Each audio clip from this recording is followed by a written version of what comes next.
Good evening, everyone, and welcome to this meeting of the Housing, Community Safety and Community Engagement Scrutiny Commission. My name is Councillor Sam Foster. I'm the chair of the commission. There are no planned fire alarm tests this evening. If you hear the fire alarm, please leave by the nearest fire exit. Make your way to the agreed assembly point, which is at St John's Churchyard off Druid Street. Council security staff will be available to direct you. The public toilets are located off the main reception area. Please switch your mobile phone to silent whilst in the meeting room. Members of the public are welcome to film, audio record, photograph or tweet the public proceedings of the meeting. I'd ask you to please be considerate towards other people in the room and take care not to disturb the proceedings. If you are filming the meeting, please do not film the audience. A copy of the council's protocol for reporting and filming is available on the Southwark website. The council's free internet is called Southwark Free Wi-Fi and does not need a password. The meeting is being live streamed via the Microsoft Teams platform to YouTube and will be uploaded to Southwark Council's YouTube channel by tomorrow. May I remind members to raise your hand if you wish to speak and wait until I've given you permission to speak before contributing. And please could members and officers also ensure they keep the microphone close and speak directly into it, as there have been issues in previous meetings with the sound levels. Finally, can I ask members to refrain from digressing onto other issues and keep their comments and questions concise and specific to the agenda being discussed. And we do have a packed agenda this evening with various items, a lot of people who have come here to speak, so it's going to be particularly important to stick to time. We have received apologies from Councillor Salmon, and we had an apology from Inabit. You have joined us. Are there any other apologies? No other apologies. So we'll move on to the confirmation of voting members. With voting and non-voting members present in the room, show their hand and respond verbally when their name is called out, or respond verbally. So I'm Sam Foster, I'm the chair. Emily. I'm Councillor Emily Tester, I'm the vice chair. Barry. Councillor Barry Hargrove, vice chair. Councillor Ketsia Harper, voting member. Both meetings. Sunny. Councillor O'Sullivan, voting member. Chris. Can you use your microphone? Forum. Yeah. Leaseholders Forum. Great. There are no urgent items of business to be added. We are changing the order of the agenda, so there was a very late addition to the agenda regarding the report into the financing of the Fair Community Housing TMO, and we're now going to look at that directly after or as a part of item 5, where we're talking about the resident involvement strategy, rather than waiting until the very end of the meeting to address that. I would also like to introduce Adam Wood as our new scrutiny officer to members of the commission, so welcome to Adam. Are there any members who wish to declare any interests or dispensations in respect of any item of business to be considered at the meeting? Okay. The minutes, can we agree to approve as a correct record the minutes of the meeting held on the 18th of September? Great. Chris? And make sure that you, if you're happy to use the mic. Sorry, I think there's a typo. It says, and I haven't got the preparation. It says that in 2022-23 there were 7 TAs. Now 100 and something. I can't believe that is correct. Those figures were at the previous, given by NAP at the previous meeting. 7 TAs, and then it's If I've heard the recording right. If not, I go back and check, or we can have something. We have that with us, so perhaps we can check on it later. But can we just make a note? Yeah. Of, I mean, that might need to be. Yes, Chair. Yeah.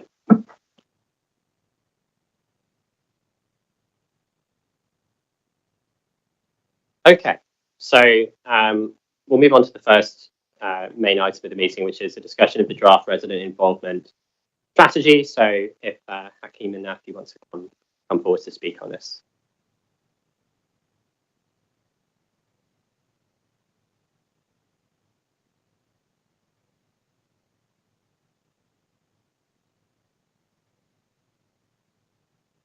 So welcome to you both. Thank you for being here. Of course, you were here at our last meeting as well, and this is a follow-on from that meeting where we had agreed both to hear from representatives from TRAs as we had discussed the strategy for those, and also to look at this draft resident involvement strategy, which we referred to in our last meeting. So I could invite you both to introduce yourselves and then perhaps speak to this the report and give an overview of the strategy. That'd be great.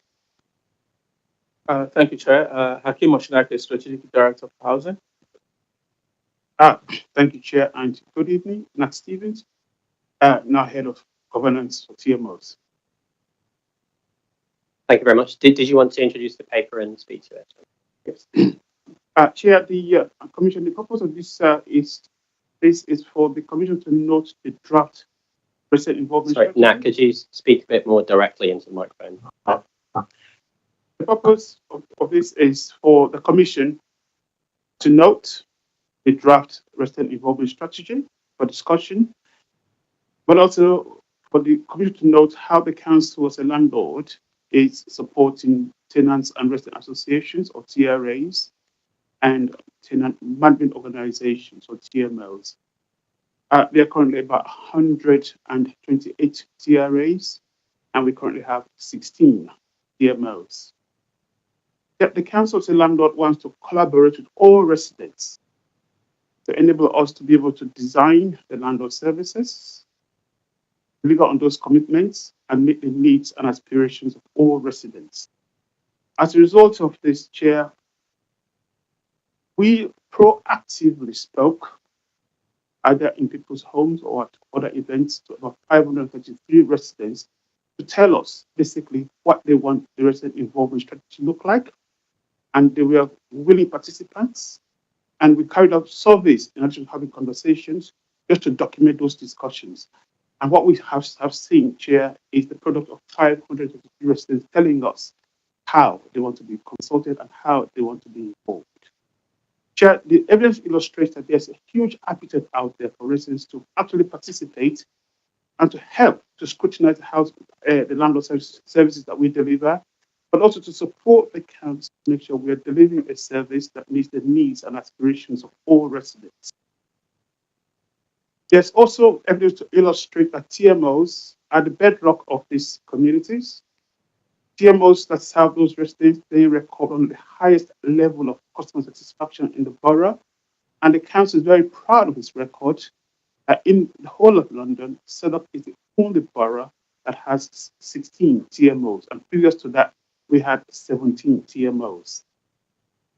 Chair, on paragraph 8, I want the Commission to note, very importantly, that this is just a draft strategy. And the idea is that it can form the basis for a much wider consultation and discussion with all residents who live in council homes. And we want this to be facilitated by an independent specialist tenant advisory service. And we intend to send the draft strategy and the summary once it is ready from colleagues in comms to every household, about 55,000 homes, council homes, so people have an opportunity of seeing the document itself and be able to feedback to us through the resident.participation@southwark.gov.uk email address, or to do so via the consultation hub. We also intend to have some TikTok videos as well, so people can see exactly what is all being thought about with colleagues in comms, so we are able to communicate very clearly to all the residents. We also subjected ourselves in paragraph 9 to benchmarking with other local authorities like Hackney, Newham, Brent, and Lambeth. And we also asked TPES, who are the leading experts in resident involvement, to be able to scrutinize what we have put together. And in their words, they said it's one of the best they have seen in the entire country. Chair, we also support TMOs as well. And as I said, at the moment, we are investing over £3 million to give TMOs power directly to manage about 4,000 or more council homes. What residents have told us as a draft strategic priorities for the resident involvement strategy is that they want to be given more power to shape their own neighborhoods and their estates. Secondly, they want to be given a wide range of opportunities to be able to inform the housing management decisions that we make. Also, they want a very flexible and adaptable mechanism so they are able to scrutinize the way we design and deliver landlord services, but also they want it to reflect the diversity of the borough in terms of equality and diversity. So, Chair, I wish to stop there for now.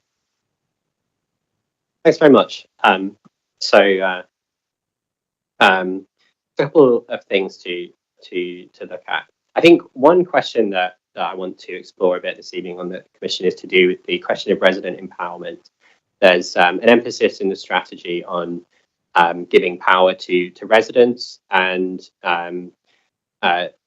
things like co-design and co-creation, a reference which is a way to formulate the same kind of idea about giving residents a form of like decision-making power. As a part of that, it talks about, because that's the first strategic priority, this empowerment of communities and residents. As part of that, it talks about building a accountable framework with residents at the helm, which suggests to me a structure of some kind, which will give residents that empowerment. So can you speak a little bit more to this, like what it, in concrete terms, what it entails to transfer power downwards to residents from where it is now? Very good question, Chair, and thank you very much for that question. I think I'll just illustrate it with what residents have told us in terms of grounds maintenance and estate cleaning. That's the first thing residents have said to us. They take pride where they live. And when they come from work or they bring their friends back to their homes, sometimes they are ashamed when they see filth and garbage on their. And they have said they want to take that back and make sure that they are able to work collaboratively with the people and the contract to make sure the cleaning standards is up to scratch. I'm not suggesting by any means that we are getting that right, but that is where we really want. We have told us they want voice there. So at the moment, we carry out about 2,300 estate inspections annually with residents. And at those meetings, you have colleagues from the communal repairs team, and their job is to make sure they make a note of all the repair issues that residents raise, and make sure by the time of the next inspection, they give a feedback to the residents about the progress of those works, if those works have not been completed. Some residents have shown great dissatisfaction and a complete lack of respect and a waste of their time. And months in and months, they identify some communal repairs that need, and they are not done. And in order for us to show them respect, we are trying to make sure we hold those services. Secondly, residents have told us that sometimes antisocial behavior is an issue for their neighborhood. Loud music, there's loud banging, and it disturbs people's sleep and work patterns, and they work to pay the rent, and some of them work as nurses as well. And so therefore, we are working with SASPO, and what we want to do is we want to have a number of scrutiny panels for grounds maintenance and estate cleaning, but we will be resident-led. We want to have scrutiny panels for antisocial behavior, for example, at the neighborhood level, and work holistically with colleagues in the safer neighborhoods team, the police, and colleagues in the community mental health team, so we find a holistic solution to the problem. So at the grassroots level, and in practical terms, that's what that empowerment looks like. Because they rate the estate inspection, for example, 0 being worse to 10 being excellent. And the average score I have seen, and I've checked those figures myself, sometimes 8 out of 10, sometimes 10 out of 10 for some estates, but sometimes 4 out of 10 for some estates. And so therefore, those who are scoring 4, for example, will now require the estate, the resident services manager and the resident services officer to be able to come up with an action plan and work with those contractors to try and improve the cleaning of those estates. That's what it looks like in practical terms, Chair. Yeah, absolutely. Thank you, Chair. Just to add to that, our responsibility as a landlord is to deliver services to residents, both tenants and leaseholders. They pay rent and service charges, which funds these services that we deliver. In my view, and the council's view generally, those residents should have a say and be involved in decision making, be involved in the designing of those services to suit them. So where we want to get to it's a conversion of the very, very good structure we've got at the moment.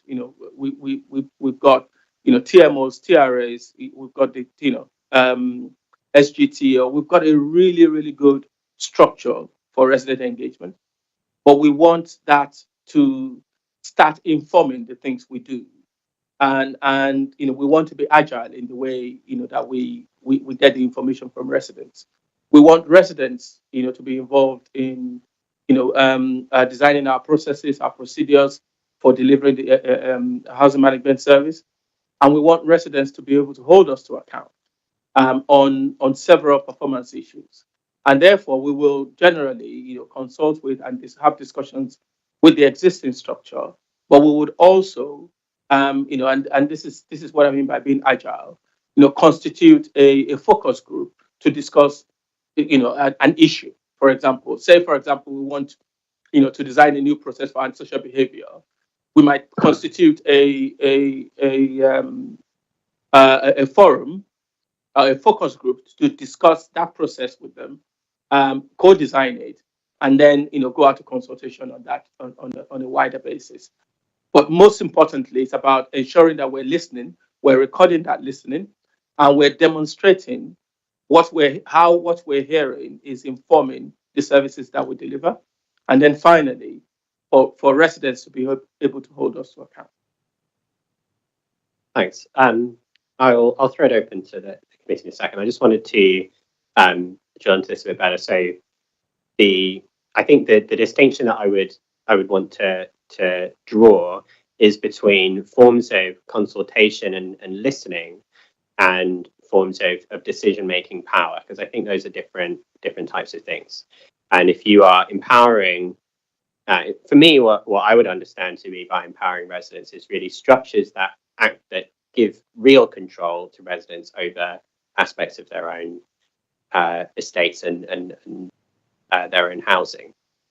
And whereas sort of good faith efforts to consult and listen to people is extremely admirable and welcome, but isn't necessarily a form of empowerment because the decision is retained within the council, if you see what I mean. So Nat, you had referred to the scrutiny panels around grounds maintenance and antisocial behaviour based on those being priorities that you had identified.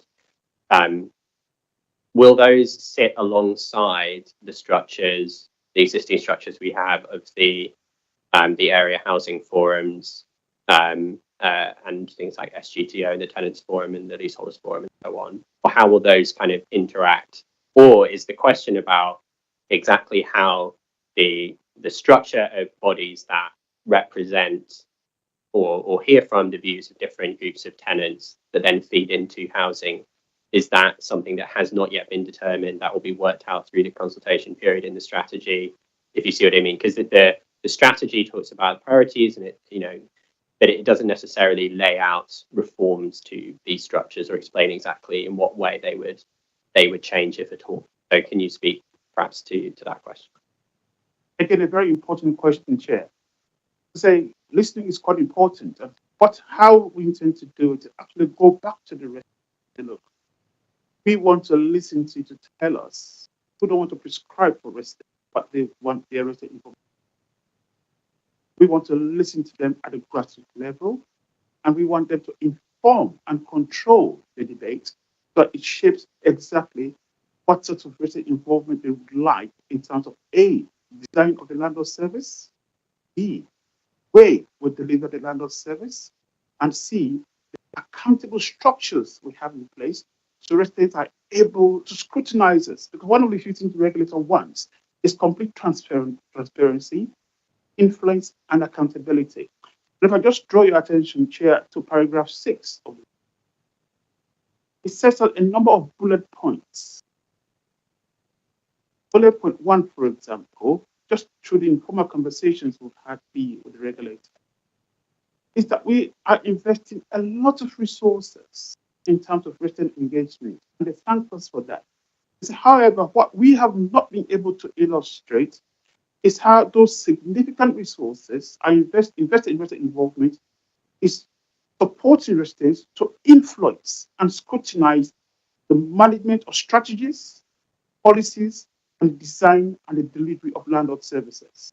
So now we want to go back to our residents and say, look, this is the informal decision of the regulator. Hopefully, when it's public, it will be more open to everybody. And it's not to listen to them. For example, take transmitting and take cleaning or repairs, as the case may be. How do you want us to ensure that your voice is firmly embedded in the way these services are designed, in the way we implement our strategies, in the way we deliver those services, in the way you are able to hold to account managers or the contractors, the directors who actually deliver these services? We now want to listen to residents from now from December on to February, at particular time, so we can have a proper conversation, so we can come back and say, look, resident wants us to focus on test improvement board, for example, and make sure it has teeth. Resident wants us to prioritize neighborhood issues like antisocial behavior. Resident want to set up a panel to be able to scrutinize the estate cleaning and grounds maintenance, for example. People have already shared their thoughts over cups of tea when we had discussions with them.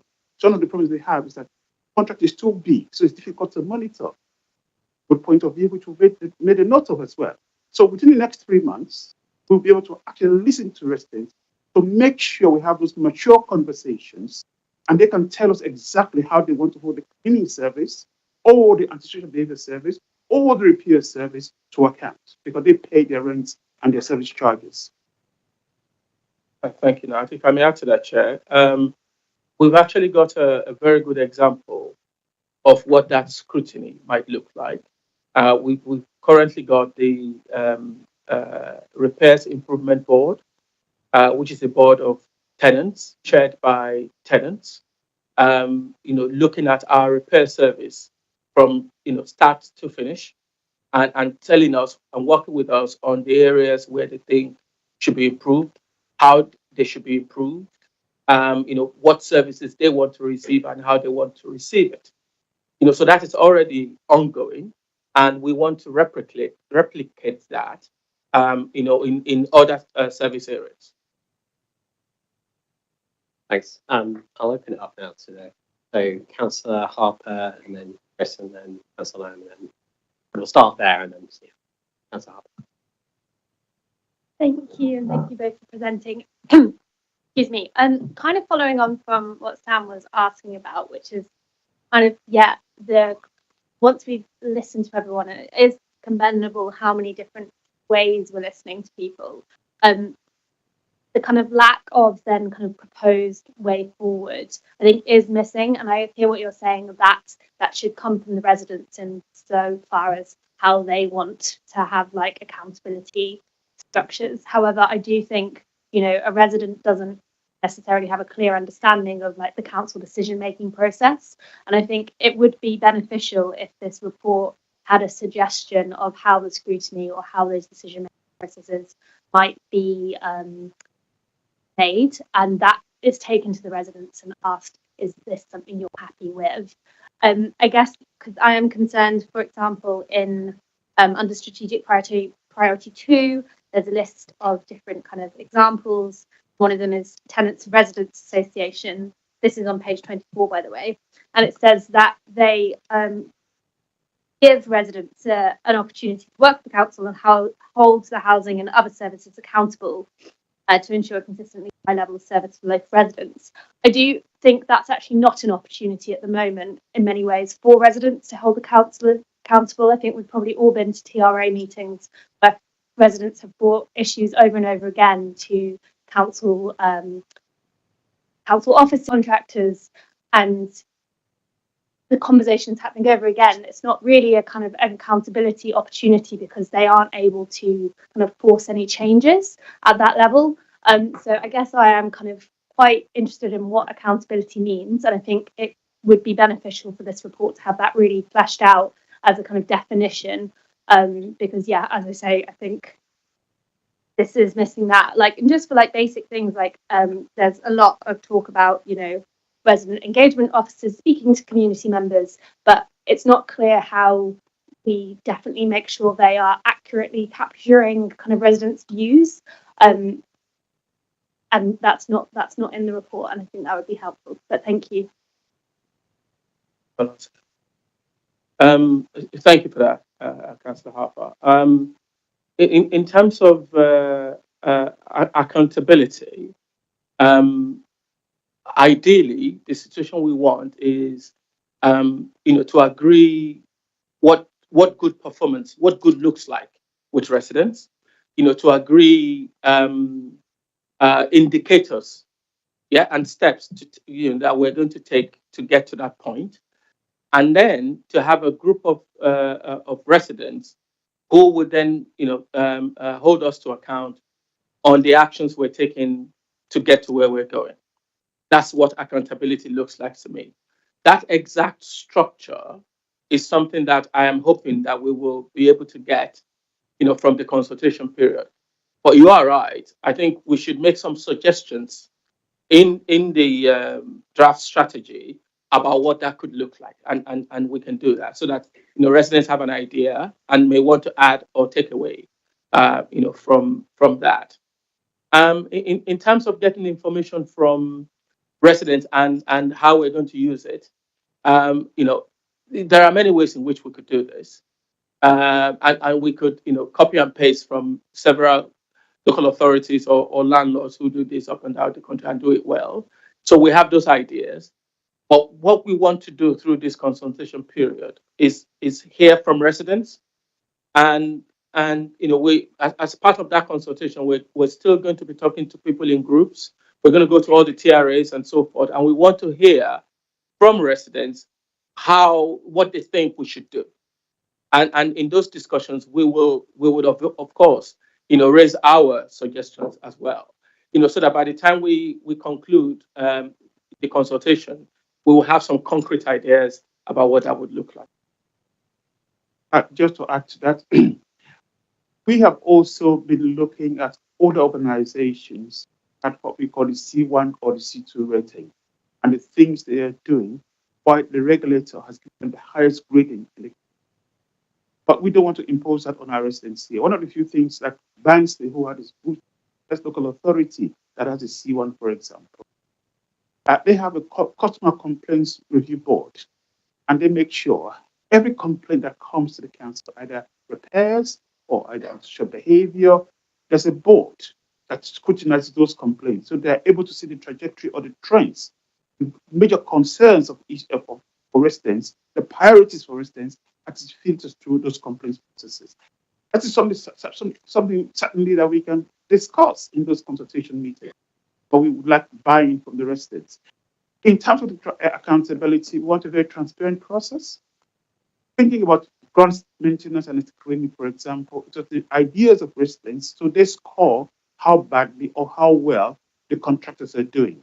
And we have seen significant progress from those who are scoring contractors for cleaning, to 9 out of 10 to 8 out of 10 by residents as well, with a clear action plan. And one of the frustrations that residents have said to us quite clearly is that when they report a repair day in and day out, 3 months down the line, that repair in the communal area is still not done. And so therefore, we are looking at how we can streamline our internal processes to make sure that does not graduate to the complaint. So we have ideas, certainly, but we don't want to impose those ideas on residents. We want to have a very constructive and robust dialogue. And I can assure you, I have spoken to a lot of residents who have very good ideas as well, and who are constructively challenging us. So I don't want us to assume that residents somehow don't know what you're talking about. In fact, the opposite for me is true. Most of the residents are well enlightened. They pay their charges and they want a service in return for that. And they want to define the service that we offer. They want to set the service standards, and they want to set the monitoring mechanisms, and they want to review the process. They told us very clearly, and that's all captured in the draft strategy. Chris, do you want to come? I've got lots of questions, but I'll just ask. My first one is, you will realise, I think, that people in the tenants movement are very sceptical of how this is being dealt with.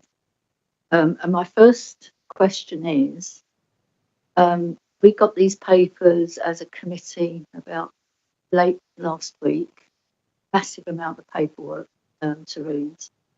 As soon as I got this information, I sent it out to as many tenants and residents associations as I was able to. And the best way I could do that was through the WhatsApp group that the SGTO has. But we've got people who've come tonight because we've requested that tenants associations come, but we couldn't ask them all, know how to get in touch with the majority of them. Why wasn't this sent out to all the tenants and residents associations in the same way that I attempted to do it? I feel like it was a lone project on my part, because people are here, they've got no idea what are in these papers. And you're saying really important things, and you're asking us to comment on it. So that's my first question. And I'll open. I can respond. But I've got one more just for information. THIO, who are they? Now make sure that you use them. Chair. We used to call them tenants and homeowner involvement officers, but they are now called resident involvement officers. It's been made very simple as a result of the restructure. Because most of us are not au fait with the structure. I mean, at one stage, the people we used to call our estates officers, she wrote to me and said, we're now landlords, something or other. And then she wrote back and said, sorry, they've changed it back again to what we were before. Most of us are not aware of all these titles. And it seems a lot of work's been done by a very few people. And yet it's so, there's so much information here that we have to believe. I'd really be interested to know how many tenants and residents associations are actually sitting in this room. There would be more if I could have got to more people who are actually consulted at any stage within your findings. Because when I sent to the people that I sent it out to, actually came back with this is a wish list that we don't recognise. So it looks good on paper, but at the moment it's actually not happening. So I just want to quickly come in on part of what you were saying, Chris, and then I'll put it to Hakeem and Nat. But on the question about the papers for this meeting, that the papers are circulated, at least a week in advance. This meeting is not the consultation for the draft resident involvement strategy, and so the question is really, which I'm sure will be answered, which is about how the consultation for the strategy will be conducted and how widespread it will be and who will be spoken to as a part of that. And then there's of course a second question as well, which is about the process of consulting around reducing the draft strategy. But in terms of the papers for this meeting, I don't think that it's it's not necessarily incumbent on anybody to circulate it to every interested party, which is of course not just TRAs, but like all our residents really, or all our tenants and our leaseholders, because this meeting is not a part of that process of consultation. This is a scrutiny function to look at the paper. You see the distinction I'm drawing there. So I think it's really important because I do think that this has a bearing on how people have responded to this meeting coming up as well within the tenants movement. That scrutiny is looking at the paper as part of the scrutiny process, and that is doing a very specific thing which cannot replace or be. It is not a consultation of residents, and it shouldn't replace that, and it shouldn't be mistaken for that. So I think it's great, of course, that you circulated the paper as widely as possible, because they're published publicly. As many people should look at them as would be interested in doing so. But I don't think that it's incumbent on, as part of the preparation for this meeting, for every single person who is a kind of stakeholder in this to be responding to it, because that's not what the function of the meeting is, if you see what I mean. They need it for information. So I think that comes back to the question about the consultation process. So I'll have Hakeem and Nat answer that. So there's two parts to this.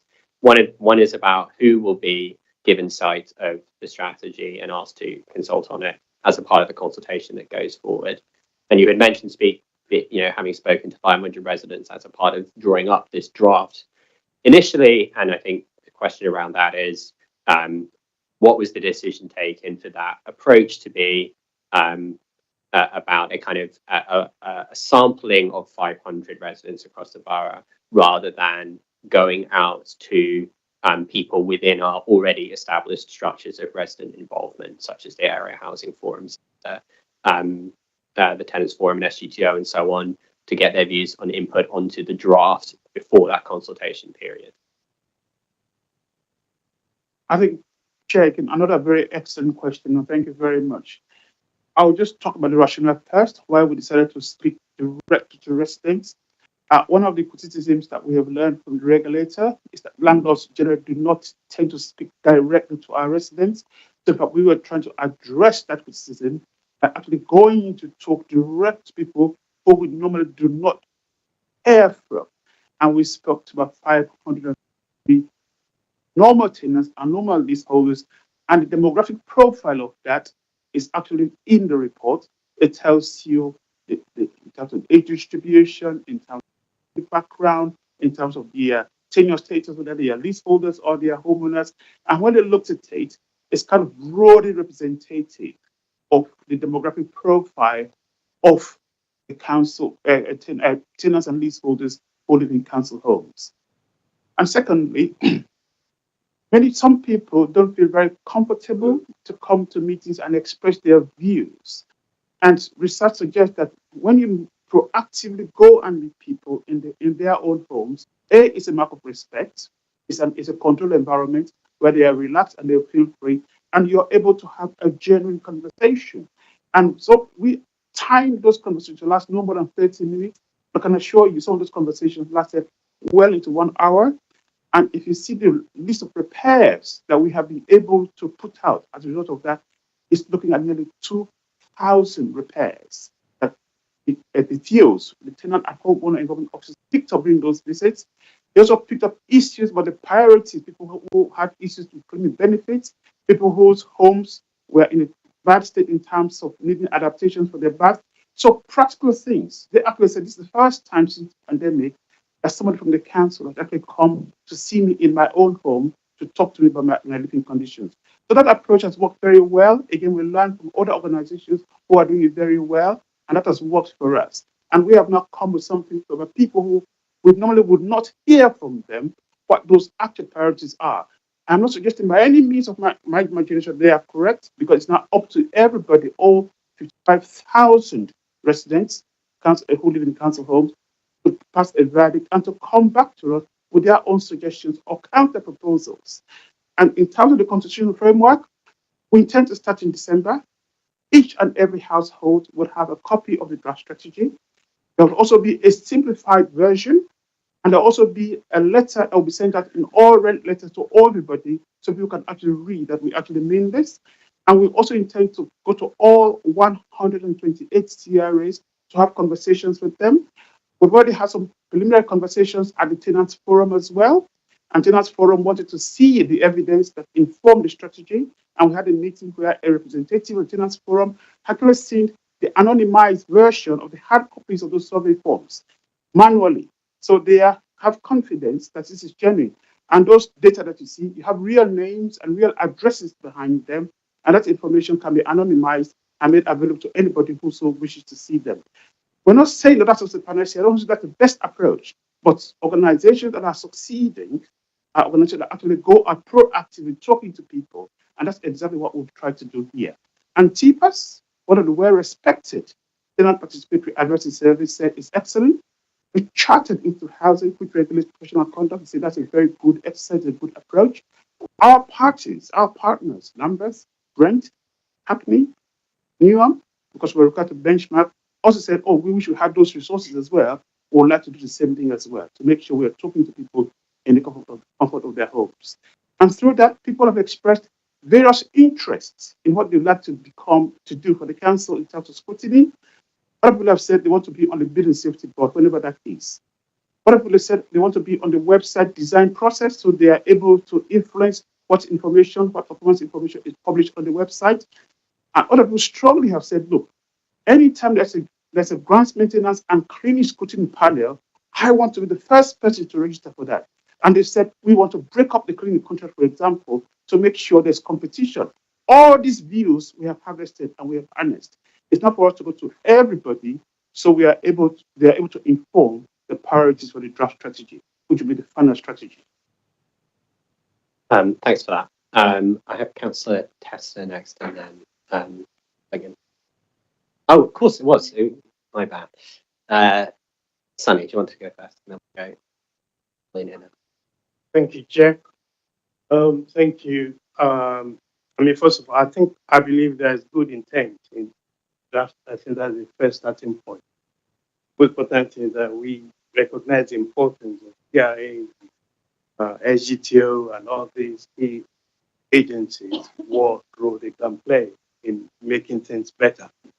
And also we recognize that things are not good at the moment. So that's the first starting, so well done. However, as somebody who has been part of the SGTO, TRA for many years before, I'm wearing a different hat now, I can understand the challenges you face and also the TRA and SGTO. But when I pick up one of the report responses from the TRA, SGTO, I pick up that one of the issues they have is resources. They're not well resourced, so we can criticize them from now to their kingdom come. So what I want to ask you, the first question is, how do you intend to resource this exercise adequately in order for these agencies, AGTO, TRA, and TMOs are able to work effectively as partners in collaborative working? So that's my first question. And then the second one, I think it tallies with what the chair has already alluded to. Also, this as well, because we recognize the importance of feedback from the residents, because the TRA and the AGTO cannot do everything.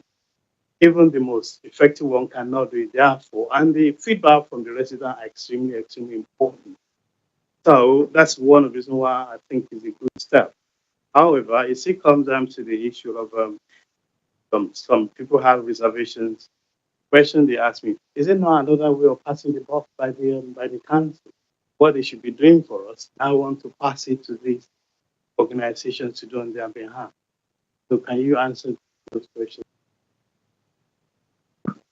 Again, Councillor, thank you very much. Very key, important questions. Resources. Resources are always scarce. That's my own experience. As a council, they are very scarce resources. We have a budget of nearly £900,000 a year. And I think in terms of resident participation, and those councils I've spoken to, we benchmark against them. We are just an envy. We have one of the richest resident participation budgets in the entire United Kingdom, and that can be checked. Talking about SGTO, yes, they do a fantastic job, and we want to continue to work with them collaboratively and support. Out of £900,000, SGTO gets an average of £200,000 PRO. It's an organization alone. And obviously, they are doing some work for us. We are working with them through the warm hubs, particularly during the cost of living crisis. They also help to administer the hardship fund as well. They're doing a fantastic job as well. Residents also show up to them when they need some signposting as well. And we hope that that relationship can continue. And even now, when we wanted a partner to work with us for public health, how we can administer £150,000 money from public health, we have directed them to go to SGTO to make sure they channel that money through SGTO, and residents are able to identify their priorities again through SGTO to make sure that money makes a difference on those estates. The 3 pilot estates that have been chosen are Windham and Comber, Rockingham, and also Kingswood as well. So it tells you the strategic importance of SGTO and the collaborative and the partnership working that we're doing. And they are getting over nearly 25% of the funds that are allocated for all resident participation. TRAs, they get about £100,000 to form and support TRAs. And we have funded over £202,000 this year for Get Involved grants alone to TRAs and other interested organizations to make sure whatever activities they do benefit those who live in council housing. So benchmarking ourselves, I'm not here to pat ourselves on the back, but benchmarking what our colleagues have told us and having read our reports, our drug strategy, they said the resources we have instead of can only be a dream for them. Their words, not my words. In terms of reservations about passing the buck, no, we are not here to pass the buck. What we want to do is develop a very constructive partnership with residents. And what those 532 residents have said to us clearly demonstrate that they want to become willing participants to improve the service and to hold the contractors to account.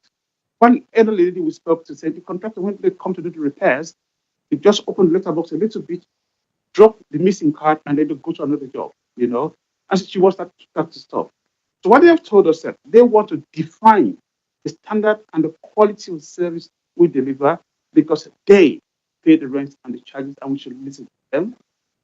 They want us to work with them to say we want the cleaning stand to be this much, or to do the communal cleaning every 2 days or 4 times a week, not 3 times a week.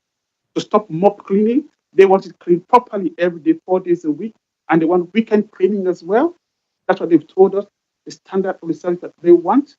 And they said they want the wheelie bins to be replaced with more larger bins, because when those wheelie bins were designed, or those chutes were designed many years ago in the 1960s, we didn't anticipate the economy that we have today, where we have takeaways and deliveries. So they said they are not fit for purpose.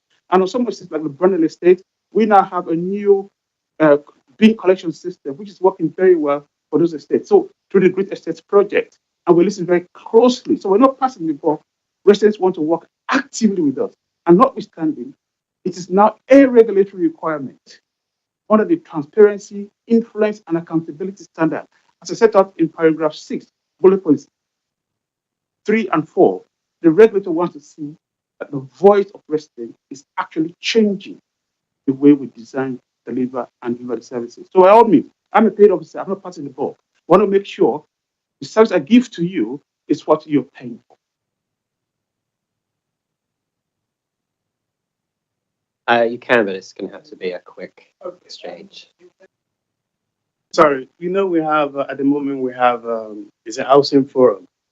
How do you intend to marry this new strategy with the existing one? There are going to be some changes of some kind. You just explain to me. But again, it's not for me to be prescriptive, Chair. Mm-hmm. What we want to do is to have a genuine conversation for residents to tell us how they want to ensure that their voice or voices is or are firmly embedded in every pound of their money that we spend in delivering services. Kind of my question. I just want to know what role the existing Of course, forum the plays. existing forums have a very important role. I give you a classic illustration. We were at the Central West Forum only last week Thursday or last week Wednesday. Since we started launching the forum, it's the most well-attended forum we had in the future. Yeah, we'll talk about the present now, but 70, but in the future, Let's just confirm. yeah, they have a role to play. Yes. Yes. So we have no, can you sit down, please? We have no intention of stopping what we're doing now. What we want to do is improve upon it. Thank you. Thank you, Chair.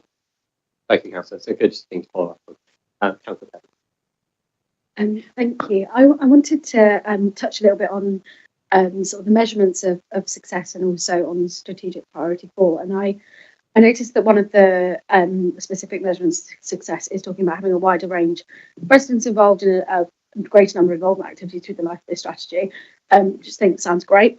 I think my first point on that would be, and I appreciate that these sort of measurements of success are still yet to be kind of fleshed out and designed by residents, but is there going to be an intention for these to be measurable in some sort of way? I mean, I appreciate that not everything in terms of the success of this is going to be easily put into a nice KPI that we can measure easily, but I do think that in order for residents and councillors and others to see how effective this strategy has been, we need to be having a bit of a mixture of things that we can actually sort of empirically measure, and then things that are a little bit more like vibes based, for want of a better phrase.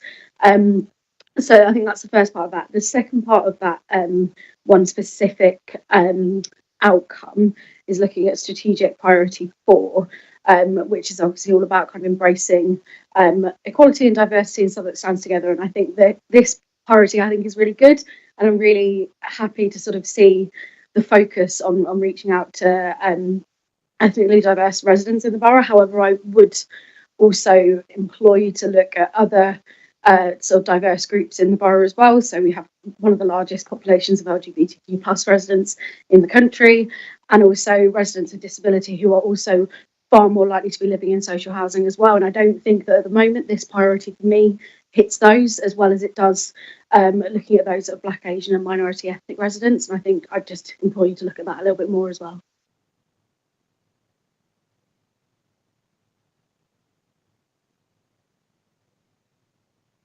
Yeah. In terms of how we measure, it's not a regulatory requirement that we carry out what we call the tenant satisfaction measures across over 22 elements. And that is ongoing at the moment. The business strategy team, they actually ring up residents and they go through all those what we call TSMs, and tenant satisfaction measures. And they actually have a quantifiable empirical data right across all services. We are required by law to do that. And that information, we'll be publishing it on the website, which again will be co-designed with residents to make sure that information is published openly, and residents are able to benchmark us against Kensington, Chelsea, against Lambeth, against other authorities to see how well or how poorly we're doing as a local authority landlord. That satisfies the transparency, influence, and accountability standard. In terms, Before you go to the second question, just to, I would implore you to look at the TSMs. There are a number of questions there that go directly to resident engagement. One of which is, do you feel that your voice is being heard, or are you able to influence your landlord's decision? Not in those words, but something like that. So, and every year we have to ask that question of all of our residents. So the effectiveness of this strategy will be marked by how we improve on the number of people, or the percentage of people who say yes or who answer those questions positively. and just coming back to the equality and diversity, again, we are required by law under Section 149 of the Equality Act 20. We have a public sector equality view to carry out an equality impact assessment in the way we design, deliver, as well as those who seek account hold us to account. If you look at the statistical profile of the 533 residents who took part in this study, we have a profile by sexual orientation, for example. 333 were heterosexuals, 160 were unknown, 20 were none of the above, bisexual 6, gay 4, asexual 4, pansexual 3, queer 3. So we are making conscious efforts to make sure that the study actually represents demographic profile, but also the public sector equality duty that we have as a council under Section 149 of the Equality Act 20. No, I really appreciate that, and I really appreciate you've broken that down into those different sort of diversities or characteristics. I think it's just in the pilot itself, for example, the first kind of point A is saying, for example, providing funding to support themed co-designed events in local communities to facilitate the participation of minority ethnic groups, which I think is fantastic and it's really good. I'm really happy you're doing that. But are some of these examples and things that are listed here are also looking at other diverse groups in the borough as well? And I think that's the point I was trying to get at. Yeah, honestly, thank you. Thanks very much, Councillor. Councillor Hargrove. I've done a terrible job of tracking this. Ina.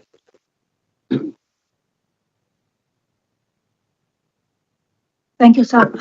It's going to be for the first time when actually I'm going to read my questions rather than taking free.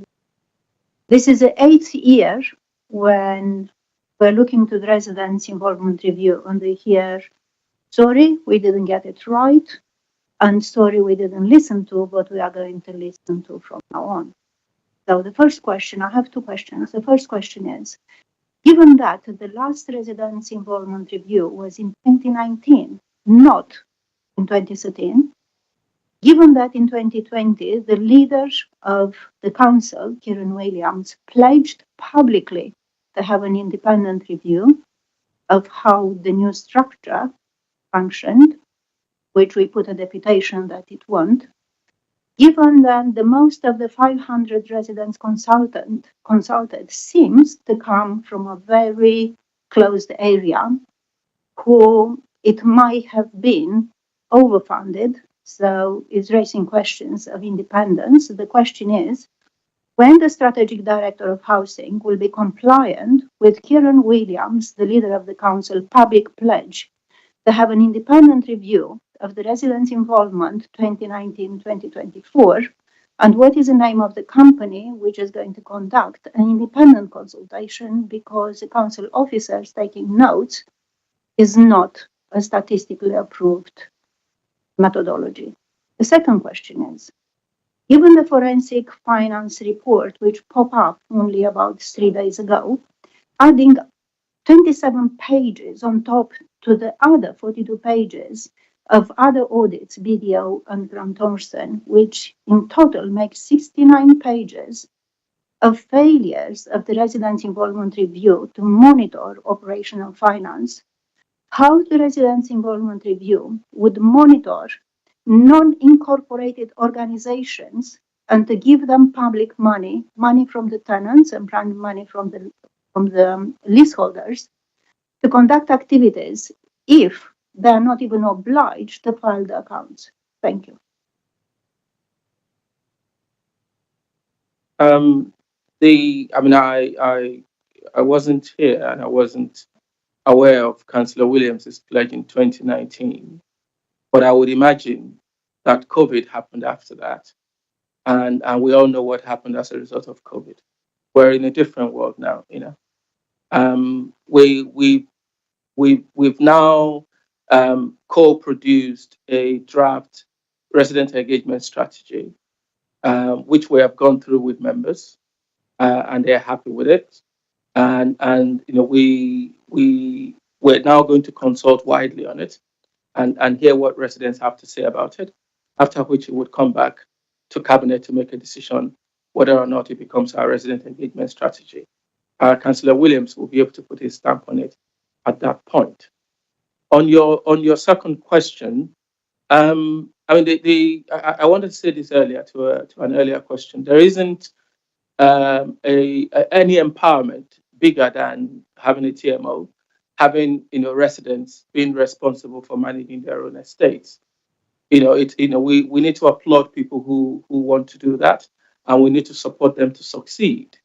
Yes, we have a responsibility ultimately as a landlord to make sure that any agent we appoint to manage properties owned by the council do so within government rules, within our own policies, and any regulation or legislations that exist. But before we do any enforcement, what we want to do is support them appropriately to succeed. And when you have ordinary people, not professionals like as my colleague said earlier, paid officers like myself managing their own estates, then mistakes will happen. What we need to do better as a local authority is to make sure that our support to those TMOs is proper. That we're working with them closely enough to identify any potential failings early, and we're helping them to sort out those issues before they become a problem, so that we don't have to do any enforcement. But I assure you, where we have done all of that, and there remains a problem, we will carry out enforcement according to the agreements that we have with them. Could I ask for clarification of the 2 points? The second question was not answered, but clarification for the first point is, so should we understand, tenants and leaseholders, that the leader of the house, Kieran Williams, is making public statement and public pledges to us, the leaseholders and tenants, to do engagement and review of a structure which all of us, Tenants Council, Leaseholders Council, SGTO, TRAs, complained about, and he is expecting not to hold those pledges. This is what I hear your answer is, that the leader of the house is making pledges to come back to us for something all of us we put to the cabinet deputations, and this pledge would never fulfilled. The second question, it wasn't about the TMOs. The second question was, if an organization which actually had a contract and it was an agent and could not be controlled by the resident involvement, how the residents' involvement would monitor non-incorporating organization given them public money, our money, to be managed without being able to control them. So it was about non-incorporating organizations giving tenants and leaseholders money, people's money who are in this room, given that TMOs could not have been controlled. But I expect an answer to the first question as well about the pledges. The first question sounds like a question for Kieran Williams personally, rather than Thank you, Chair. That's exactly what I was going to say. Yeah. Thank you. On the second one, I am confused because we don't expect tenants and residents to monitor any organizations, any contractors. My question is, given that the residents' involvement was not able to control even an agent as a TMO, how could the residents' involvement control non-incorporating organizations? How could it? It's impossible. I would like to understand how it would be. Understand your question now. Because it's public money. It's public money with even less controls than it was a contractual agreement with the TMO. Thank you, Chair. By resident engagement, you're referring to the council. Because resident engagement is not an entity. The department, sorry. Yes. So I understand your point. However, we have admitted publicly that our management of TMOs hasn't been as good as it should have been.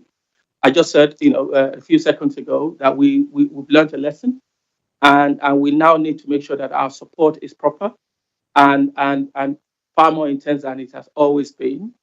And I believe, that we're in a better position now than we were previously. I have said, I'm not sure if it's to this committee, I'm afraid, Chair, but I have said previously that one of the things that we've done is to understand that managing a TMO is different to resident engagement, which is why we have split the team. We've done a reorganization. So the TMO, the team responsible for monitoring the activities of the TMOs, stand alone now. We've appointed a head of service for it, who is actually sitting right next to me. And the resident engagement team stands completely alone. And we're going to appoint a head of service for it, which we haven't done yet. So there are two separate things so that people can concentrate on what's important. Resident engagement is separate to monitoring TMOs. Councillor Hicks. Thank you. Very helpful. Thank you. I had a question about a theme that came out in social housing regulator feedback and also the SGTO response to the strategy around digital inclusion engagement. So it's come up through both of those areas. Could you just tell me a little bit more about what concretely we're looking to do with the strategy in terms of leveraging new means of digital engagement, in terms of supporting residents in digital inclusion, in terms of tools and training for RAs, everything in that space of digital engagement? And are we looking to good examples of where this is used, not just in this area with other councils, as you mentioned, examples across the country, but also other sectors where this might work particularly well? Thank you. Again, a very good question, Councillor. You are on things. What we have done is we have spoken to colleagues in other organizations, and they have said digital inclusion is best to make sure we have a lot more people participating in our resident involvement. And as a result of that, we now have posts within the new resident involvement team, which is the digital engagement manager, and his or her role will be nothing other than just digital engagement. And also he or she will be a person who would work in terms of design of the websites, interactive tools, so people are able to engage with us in terms of taking advantage of the advances in TikTok and other videos. Who don't have time to read such huge documents in the strategy, and they can just look at those videos and be able to read it. And from their mobile phones, they're able to participate and be able to do surveys or give us feedback on services. So there's a plethora of issues we're doing around digital inclusion. And the person who will be successful, he's the high role with nothing, just making sure we optimize the benefits of it. In terms of training, he or she will also be there available to train people in terms of digital tools as well. And at the moment, we have about 80 laptops, which we're going to roll out to all the TRAs, so people are able, even senior citizens housing, called sheltered housing, who are able to interact with us and be able to use digital tools, be able to influence the way we do and deliver landlord services. Yes. Thank you for that. Just a quick follow-up. Are we connecting this work and the work on digital this strategy with our broader customer services channel? So we're taking a joined approach in terms of those contact use, get in touch with the council. I mean, I can imagine a resident, they get in touch with the council on the phone, or if they're filling in a form on the website, it's the council that they're contacting. It's not one department or another. So it'd be great if you could speak. Again, this is another good question. We are working with the colleagues in the digital transformation team, but they are providing the funding for the interactive web tools. They've already started doing some background work on it. What we now need is residents to set up a resident website board or a digital inclusion board. So they tell us exactly what they want those tools to be and how they want to interact with them and how those tools can help them to access the council and not just one aspect of it. That piece of work is on. Thank you very much for that. Thanks.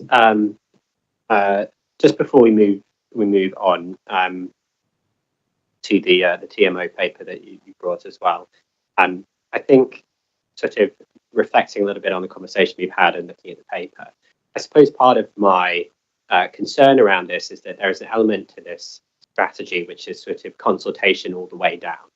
It's like we went out and spoke to residents, we produced a paper about how we want to how we want their resident involvement to be, and it's kind of asking them what they want, and at every stage it's a kind of going back to residents to ask them how they want, which is admirable, but I think that in some respects there is a question about there are limits to being reactive in that way. I mean, I think part of what we've been probing this evening is some of the gaps here, because we don't necessarily know what the outcomes are of the conversations that our strategy commits us to have, because they are left open. Although there are commitments to continue to support the current structures, the housing forums and SGTO and so on. You've also talked about that in the context of sort of leaving that question open, in the sense of it depends on what the result of the consultation is on the strategy. But then the strategy itself, if implemented, would also be a large set of additional consultations. I mean, under the second strategic priority, there's a list of ways that we consult people, essentially, which almost exhausts the alphabet, gets to Y, going all the way from housing forums through to sports activities as a way of reaching out to people and speaking to them. And I suppose if you look at the current structure, how would a structure like SGTO, say, come out of a process like this if we were having focus groups and scrutiny panels and all of these other, 25 different strands of ways that we talk to residents and get feedback from them. That seems like an excellent way to get priorities and to understand what people need and where things are going wrong. And all of these forms of surveys and asking people what their experience is of the council. But it doesn't necessarily seem like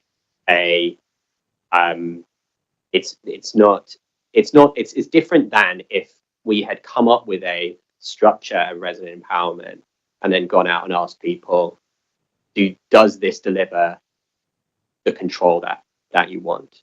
So I suppose that, I guess there's a concern around it being so open-ended because it's so based on consultation and asking people things. And I just wonder if there is too much of an emphasis on listening and speaking to residents and getting their views, and not enough on putting forward a really positive proposal with a strong view that is taken by the council on what that actually does mean, other than asking you questions and then committing to listen to what you have to say in response. So I wonder if you can comment on that. I hope that's a clear question. And I wonder if you comment on that. It is, Chair. Thank you very much. In my head, I think there are 3 steps to all of this. One, we needed to put something together in the shape of what we think we want to do when it comes to resident engagement. Otherwise, if we don't do that, we just go out to consultation with a blank sheet of paper. So the first stage was, to talk to residents on a one-on-one basis, and we spoke to 533 of them. That translated into this draft strategy that is circulated for this meeting today. Stage 2 is to now go out to wider consultation on that document. This is our intention as a council on how we wish to consult with you going forward. What do you think? Yeah. So that stops us from going out with a blank sheet of paper.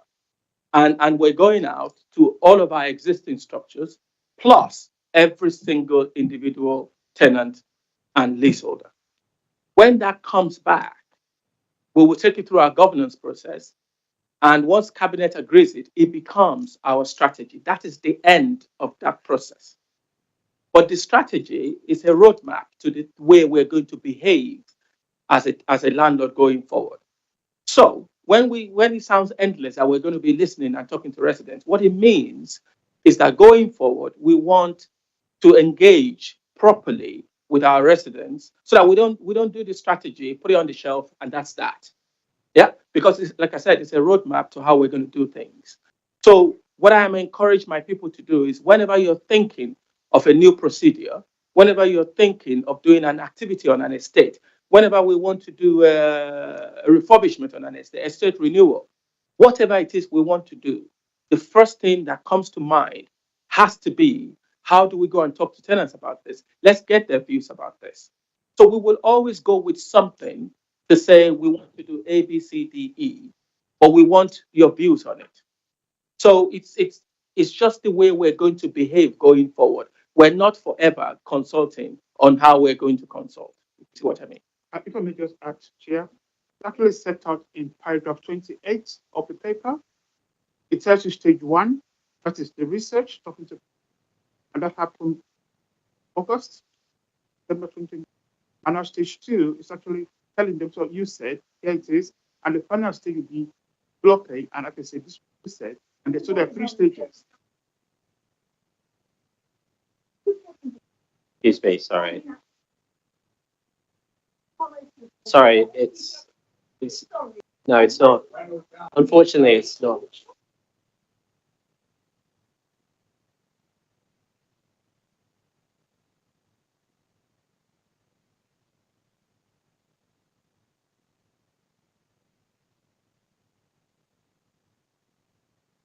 Apologize for that. Did you want to finish your point, Nato? Yeah, I think I've made the point. It's not going to be endless. It's going to be tight. And by April 2025, we should have this. Okay. So I've seen that Chris and Castellan want to speak. We do need to, I'm aware of the agenda here, so it has to be quite rapid, and then we need to do the TMO bit. I mean, I just want to say, you keep talking about these 500 odd people that you spoke to. I'm not convinced.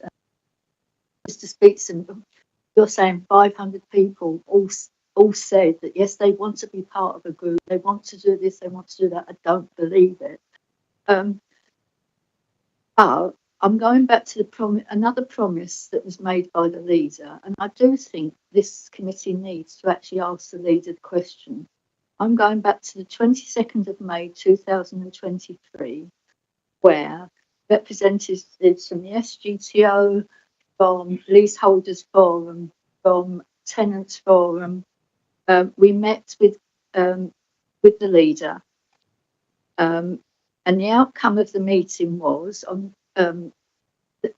is that both the council officials and representative of people's groups, i.e. Tenant Forum, Leaseholders Forum and SGTO, will jointly convene a meeting to give all the parties the opportunity to analyse, make recommendations for a new community engagement and resident participation framework that is fit for purpose. And the question we asked them was, are we still on course for that plan? Now, that was a solid way of actually looking at this. All the wishy-washy, we've knocked on 500 on people's doors, and you're actually telling us that you're going to put this document through 53,000 people's homes. I'm not quite sure how that's going to actually happen either.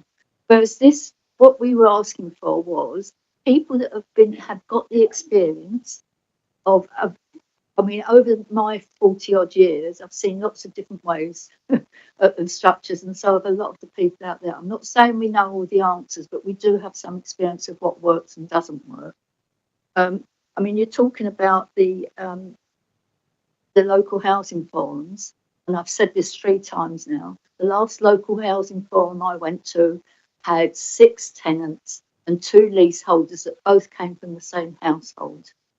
And there were about 5 leading officers from the council.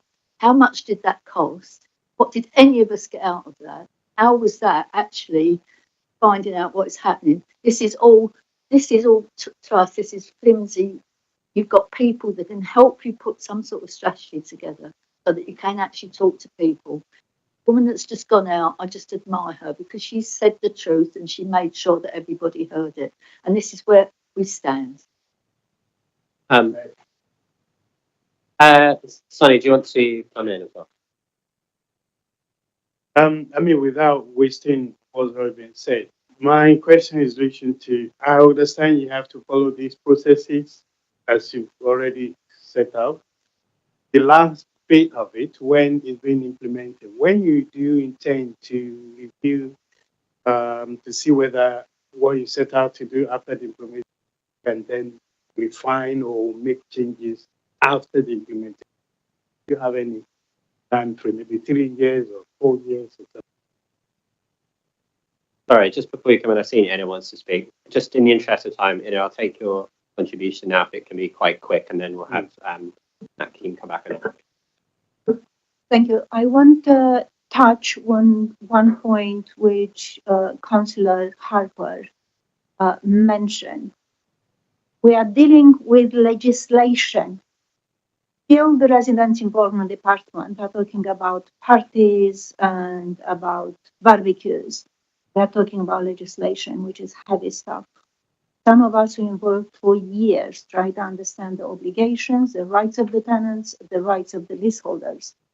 So I appreciate Councillor Harper's point of view that individuals being consulted might not be able to give the correct feedback and well-informed feedback, neither a form of scrutiny, because I have to understand legislation. So touching back for what Chris said as well, those structures have the knowledge. Those structures would challenge the council because they do understand tenants and leaseholders' rights. So what is missing from this document is an appreciation that the reason we are here is the attitude. The attitude doesn't change. So writing another 50 pages of documentation with no change in the attitude and how how the leaseholders and tenants are involved. The respect to listen to this this engagement through the structures, through people who understand legislation. Southwark has to be held accountable through statutory rights. I haven't heard about statutory rights, so I'm going to stop here. But I appreciate the point that no proper engagement could take place unless the structures are consulted, like the lady said, like you are going to hear more evidence, like Chris said, because only those structures do understand the leaseholders and tenants' statutory rights of the right level of housing, not parties. Thank you. All right. So do you want to come back quickly on those points that were raised, those questions? Yes, Chair. Thank you. I think it's important for us to recognize, that tenants will be watching this. The 533 tenants that we spoke to are tenants of this council who pay their rent. They have a right to be consulted. They have a right to be heard. The fact that we spoke to them is legitimate.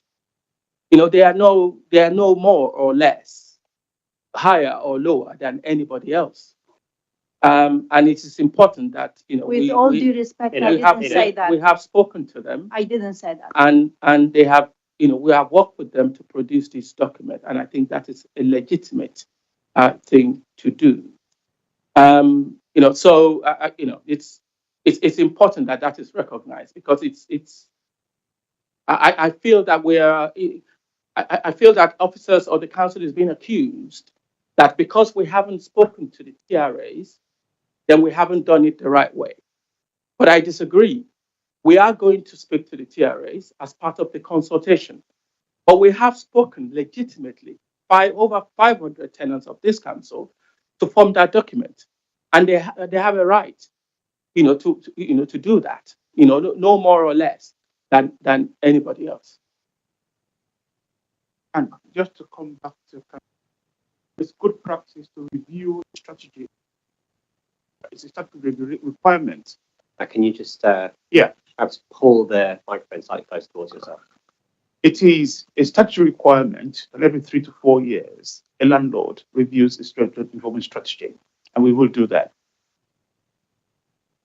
Okay, thanks very much. Let's move on now, in the interest of time, to the paper you brought about fair community housing. So this is something which rose quite recently, close to the date of the meeting, and that housing colleagues had asked us to review. I'm mindful that it wasn't part of our planned agenda to look at this in specific, and that the members of the commission haven't had a great amount of time to review the paper. So we will hear the presentation on it and ask questions on it. But if we feel that this issue, particular to the TRA or the question of TMO financing more broadly, requires more scrutiny from the commission, then we may return to it. So I just wanted to say that up front. Chris, did you want to say something? I'm really concerned. These people have come here, speak. They were invited to speak. They have to get home. It's 8:30, and I think this is showing the sort of respect you have for them. I'm sorry, but the officers are paid to be. These people here would like to go home, and they'd like to be heard. Yeah, sorry. This document is far too complex to be discussed in 5 minutes. We have to listen to evidence based on the first document. The document have to come back in the right forum with the right scrutiny, because it's quite important. So I would support Chris that people have to start to submit evidence, and this document about TMO and finances have to reconvene. Right. I mean, I certainly appreciate the point that the councillors are sort of used to these long meetings, but our residents have lives to live. I don't know if any other members of the commission have a view on this. We could either delay this and try to take it at the end, or we can seek to look at it at a future meeting. Does anyone else take a view? Councillor Hargrave? Yeah, Chair, I would like to hear the Fair Community Housing Association forensic review. All right. So then, You know, according to how late you get, which I've discussed. This is a public meeting. It is public, not a public meeting, but don't mind if that item. so Sorry. so do you think we could look at it after? We could move it to the end of the meeting. I think that. Yeah, I mean, if that is the Okay, if everyone's happy meeting, with that. but it Yeah. is this scrutiny committee. Yeah. Councillor Lamb. I think I will agree with Councillor Agro for the fact that people have taken time to be here tonight. So I feel let's have the opportunity. Yeah. Yeah. Well, So- I think it was certainly valuable for us to have a conversation with Yeah. you to sort of set the scene for the hearing from residents afterwards. But I appreciate the point that these are long meetings, and it will take a while to hear from everyone and everything like that. Yeah. So if everyone's happy, then we will move the agenda now, I guess, back to what it sort of more resembled before. I appreciate that it will take a bit more of your time, Nat and Kim, so you'll have to hang around. But let's move to the next bit in that case, which would be the which will be hearing from the representatives from the TRAs and the tenant structures. Bearing in mind that it is a long meeting and we will have a lot to hear from people, we will just take a 5-minute break now and then return after that to the second part of the meeting. Thanks.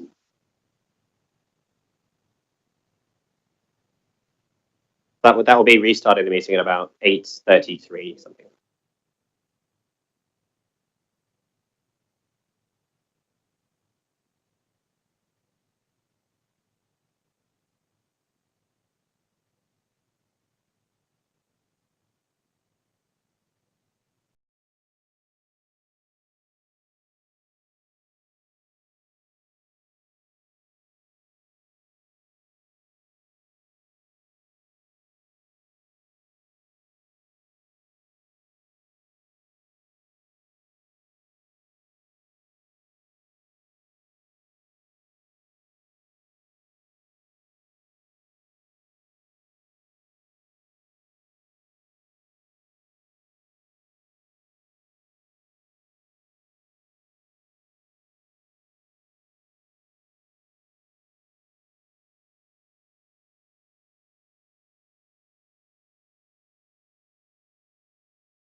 All right, so thanks for that break. It's a bit longer than scheduled, but we'll restart the meeting now.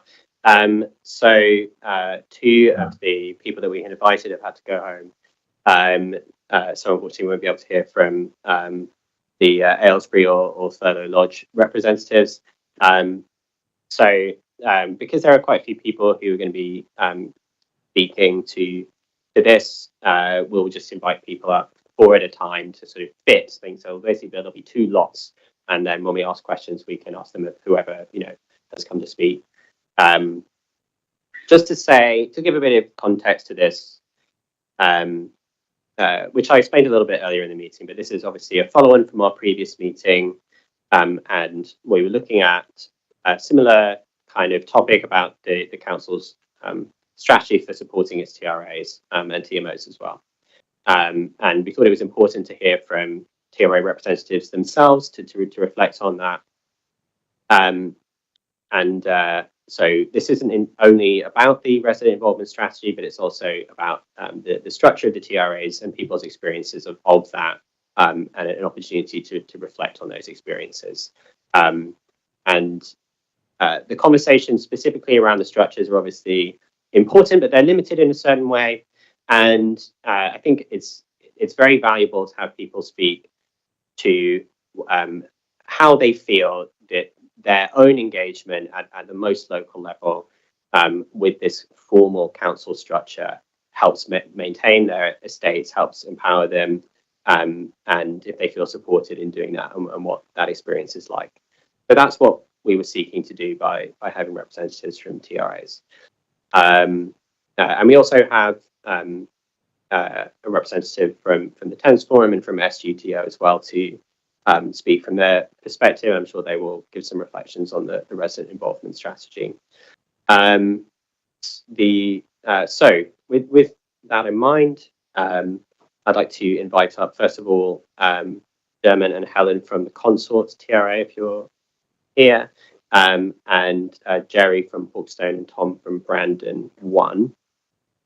And then I think that is about all we're going to fit on for now. And then once we've heard from you, then we'll invite up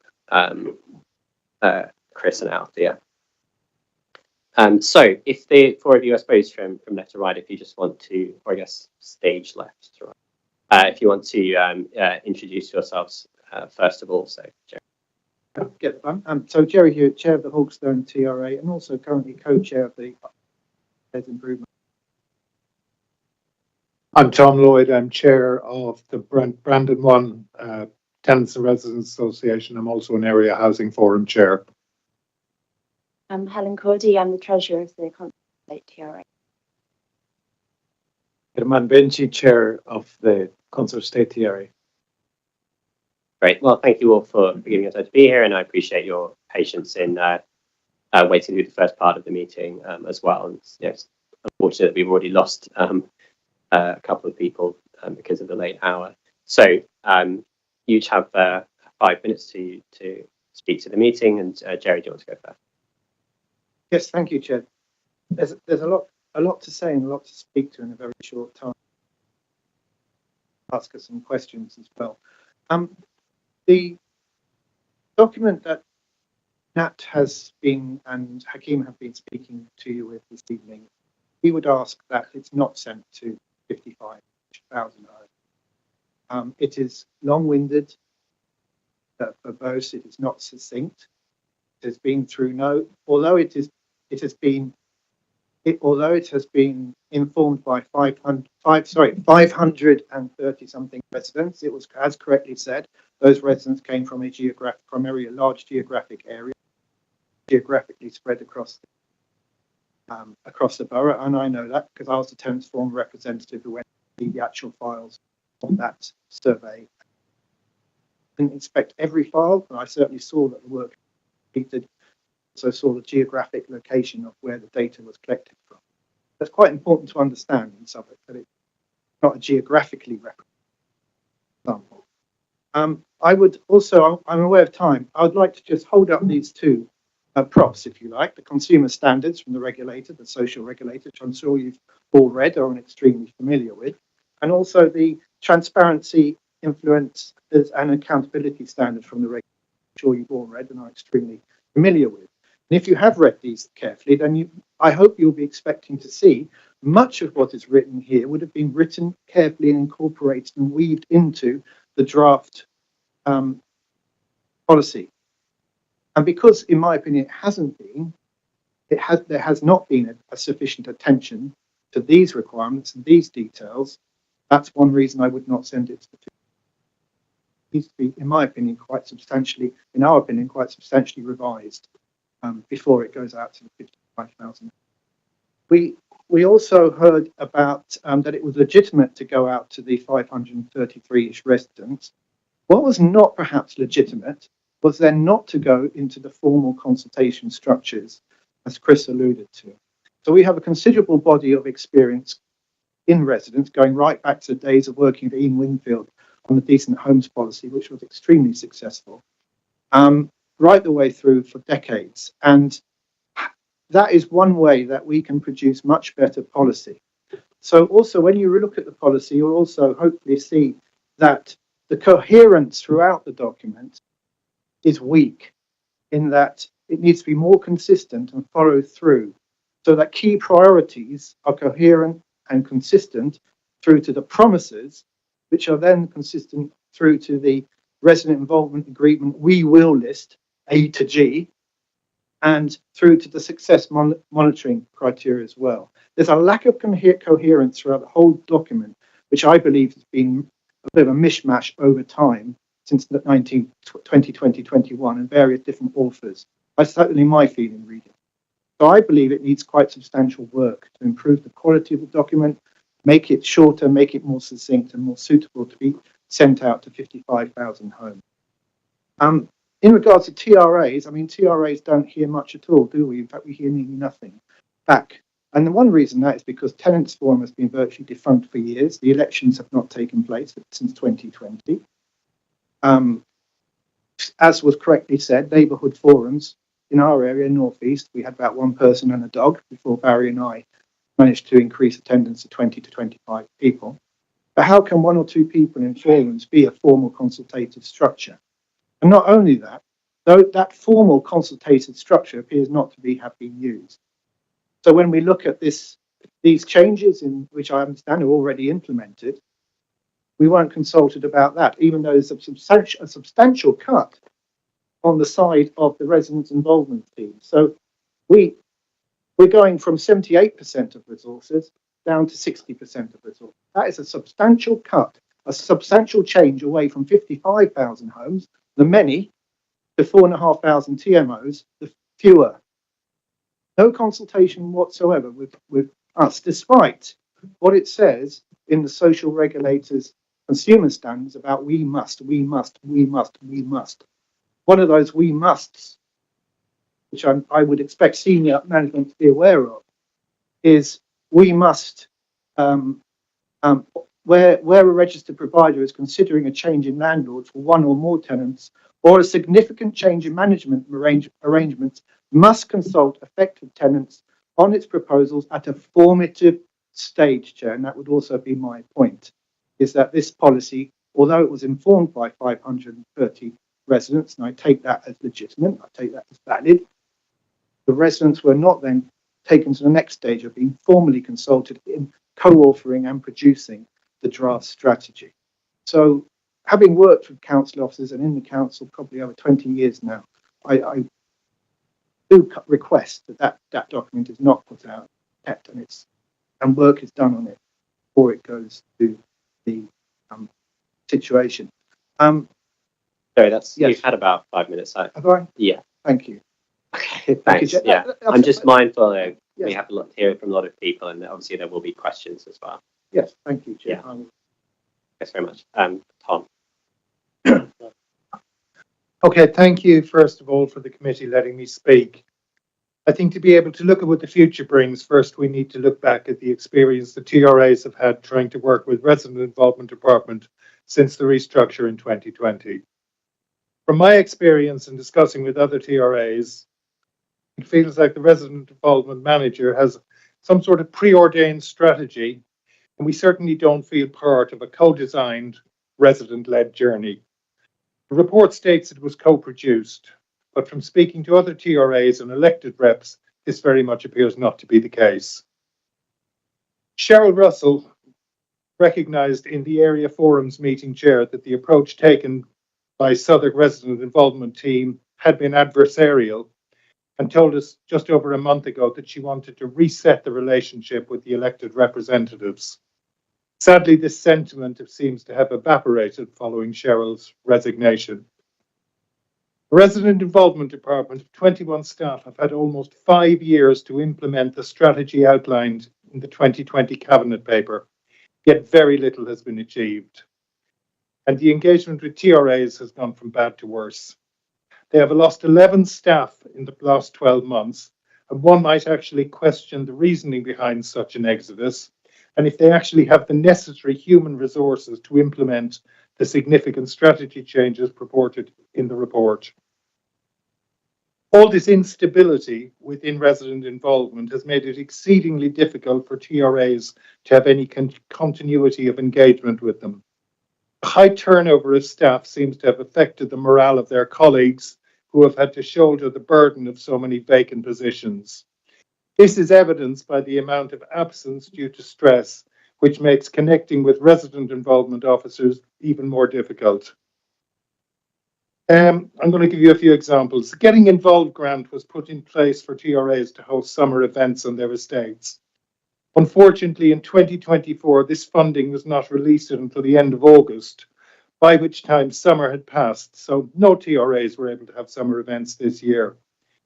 And the question is, if the resident involvement team cannot manage these basic tasks, what hope have they got of delivering strategic change with so few available staff and so many unfulfilled vacancies?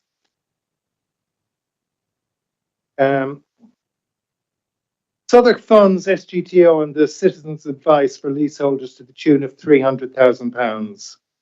Yet there is no mention of this on the Southwark web pages, so the majority of residents are blissfully unaware that these funded resources exist. Why has it taken 5 years, yet there's no improvement on the web pages? The Resident Involvement Department are not listening to TRAs or the elected resident reps, and this disregard just something like the simple web pages.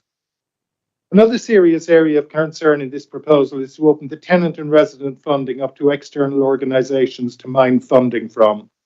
This would blur transparency, potentially allow for unscrutinised external organisations to access resident funding.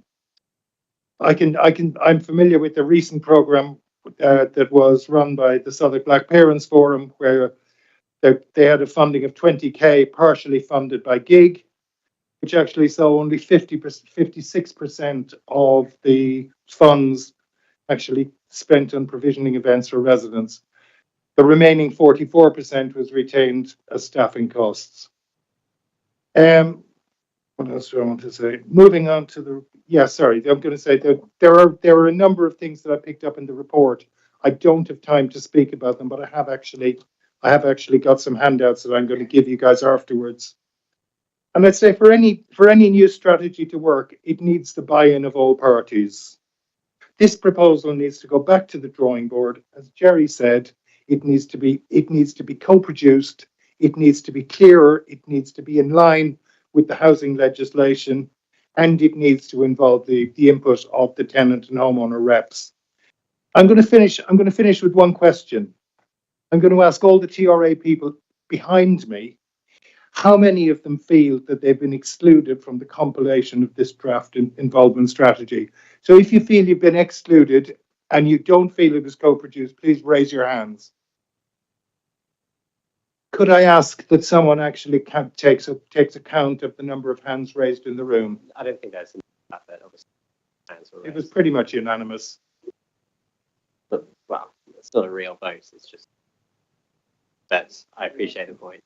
Thanks. Okay, thank you. And I hope, as Jerry said, I hope you are going to ask us some questions, because I think we've got a lot to tell you. Thanks very much. And Chairman Hunt, I don't know if you want to speak in turn or at the same time, or how you wish to.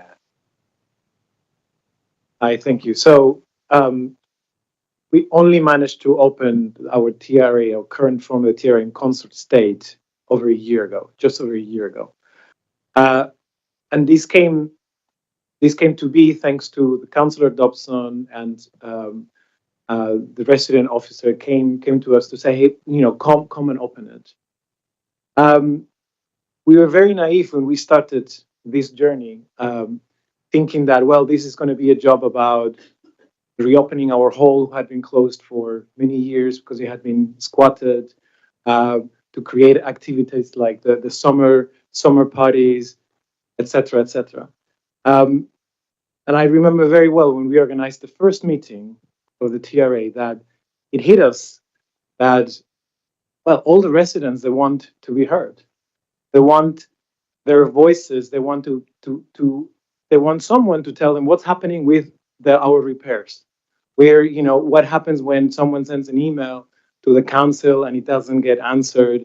What happens with the kitchen that hasn't been renovated for 20 years after long promises from the council? So that's sort of what we started realizing. Well, the TRA is there to represent everyone and to be able then to connect to the council. But one of the challenges that then we start facing is like, well, what are the things that people always talk when it comes to trying to reach out to the council? If you sent an email about an issue, what is the likelihood? There's not going to be a response for a very long time, or at all. So, and I think these are some of the issues that we started facing from very early on. We have to find other ways. We have to connect to other people, go to our counselor, to then reach out to some other people within the council to be able to get a response. And a year later, I think we have done a lot of progress, which Helen will talk about, which we think we're very proud of. But ultimately, we believe that we agree with things that we're hearing for the first time for many of the other TR representatives. We think we know what a lot of the issues and how things that can be improved, and that, like that lady that came and said, hey, we want repairs. And this is what we get told all the time in every single meeting. And I think TRAs want to do more. At least, in Consort State, we are happy to support the council with, coordination to try to get, collect a lot of the issues. But we need to be asked to do something, to what it is that, we can be doing. So I'll pass it now to Helen to talk a little bit about, some of the progress we've made and, some of the specific examples of the challenges. Thanks, Aman. Yeah, so I think I actually have some kind of positive things to say about this TRA. I think there are some big out there, but I think, as as our fellow panelists have said, there's resourcing issues, I think, that are causing kind of slow responses and problems. But I mean, just to kind of name a few of the good things. So the training that's provided, Harold Markham's great, providing training to TRAs. The funding streams, I think there's a range of funding streams which we've been able to use to make things happen. The SGTO provision is great, free printing, very efficient, excellent. We've had, when we get to the right person, it's a bit of an issue trying to find the right person. We do get a good response generally, but it does take a lot of badgering. But I think, one of the key issues we've had sort of setting up has been around funding. And I think that's probably due to the issues we've had in just getting a response on things. So we applied for the tenants grant, we applied for the neighbourhoods fund quite early on.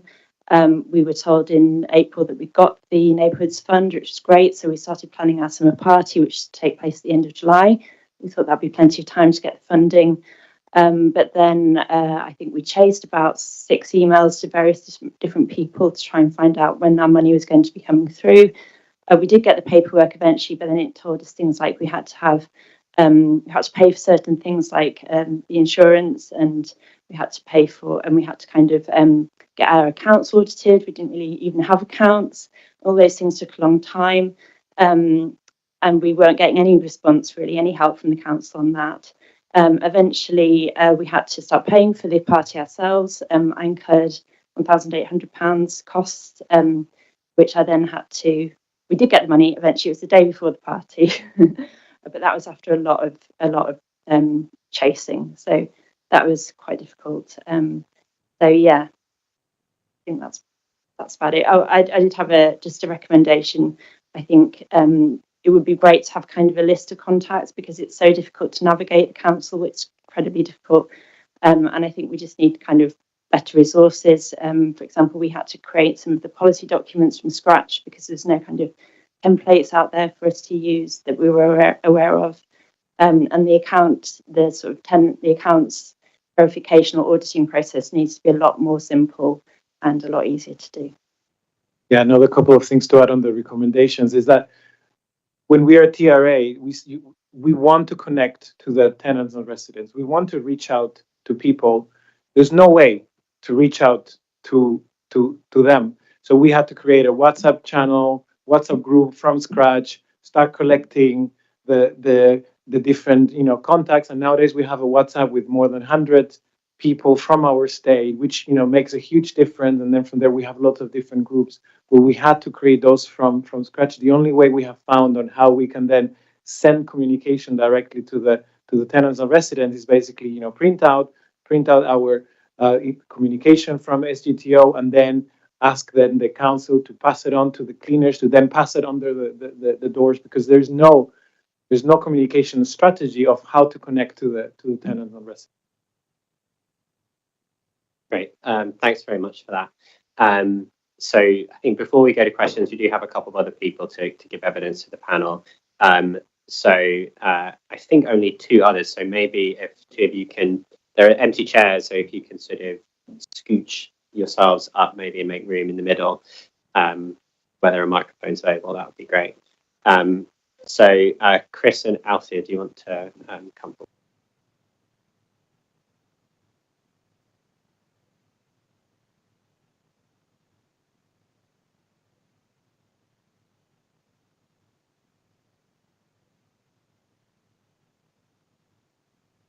Okay, great. So if you want to introduce yourselves first.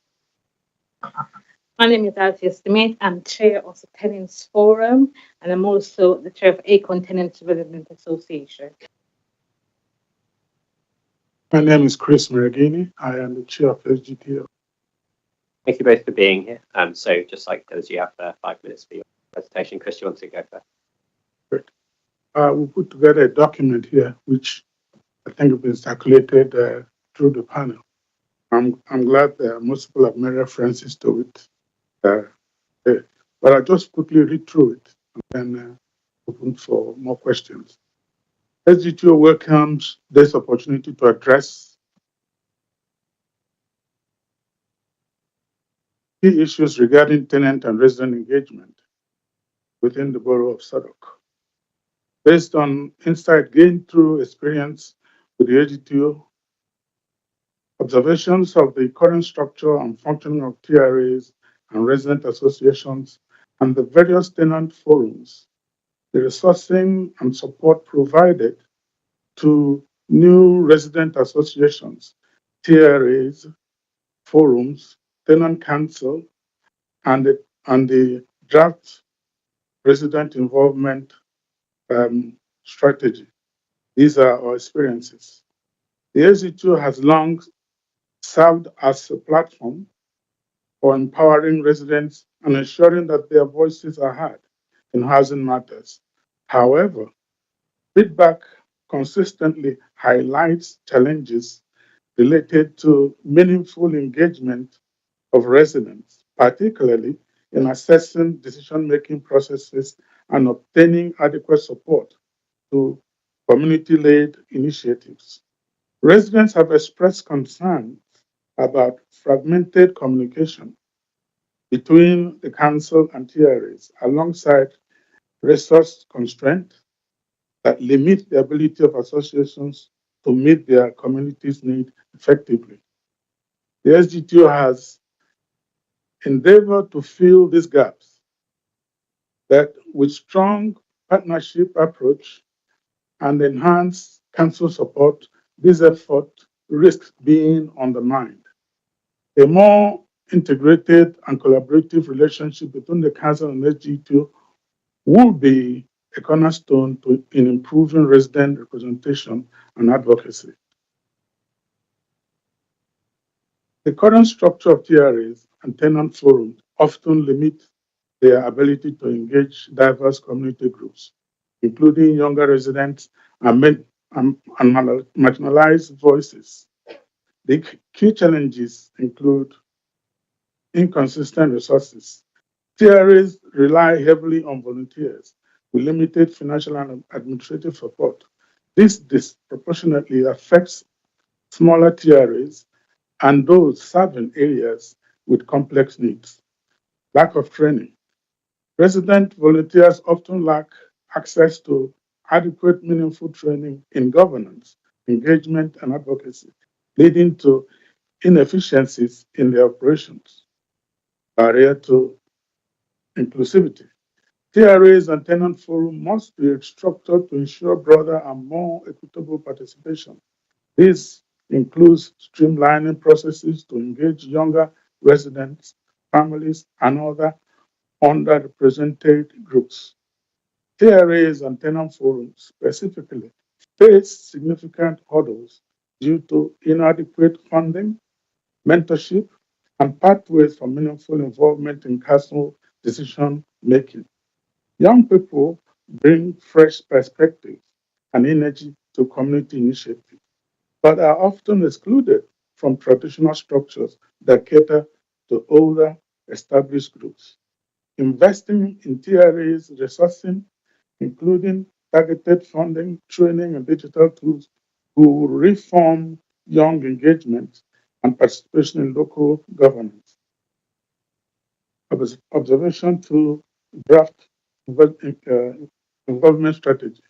The draft resident involvement strategy reflects commendable aspirations to enhance resident engagement. However, its practical implementation must be scrutinized to ensure it delivers tangible benefits.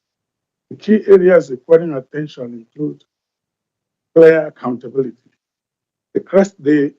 The strategy must define measurable outcomes and outlines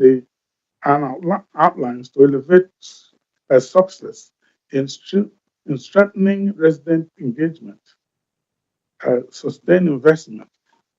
To realize these goals, the strategy must be supported by adequate funding, staffing, and ongoing capacity building for TRAs and other community groups. Digital inclusion. Emphasis should be placed. I'm sorry to interrupt you. Your 5 minutes is almost up. I'm just aware that you're probably not going to make it through this whole statement before the end of that. We will, have questions. We'll come back to the panel. But is there anything in particular that you wanted to draw our attention to just before we move on? Yeah, I think that was the simple reason why we put this paper together, because of time factor, and we've circulated it through the panel. So if you read through it, like most panel members have made reference to it, give us any questions out of it, and put it in consideration from this panel. That will have achieved the purpose. All right, thank you very much. Althea, do you want to go next? Yes, Dave. Thank you for giving us the opportunity to speak tonight. But I need a clarification before I move on. Councillor Harper mentioned when she was speaking and she was asking questions to the director and that residents don't have a clear guideline of the council decision process, not to be able to force any changes. Can she explain to me what she means by that? Because at the back of us here, the residents, we've got retired judges, we've got accountants, we've got ex-politicians. I could name everybody what we've got that represent the tenants movement. And so therefore, that statement doesn't make sense to me. So I need a clarification on that. Now, as a very active tenancy in the borough, in different form of improvement, development, We're not saying that say we don't need changes, because with digital system coming up, we did need to have training and to empower and enhance, especially our young peoples, to get involved.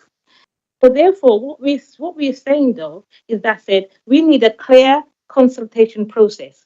We don't need to be on the back shelf and then we read something about something in the Southwark news or so forth.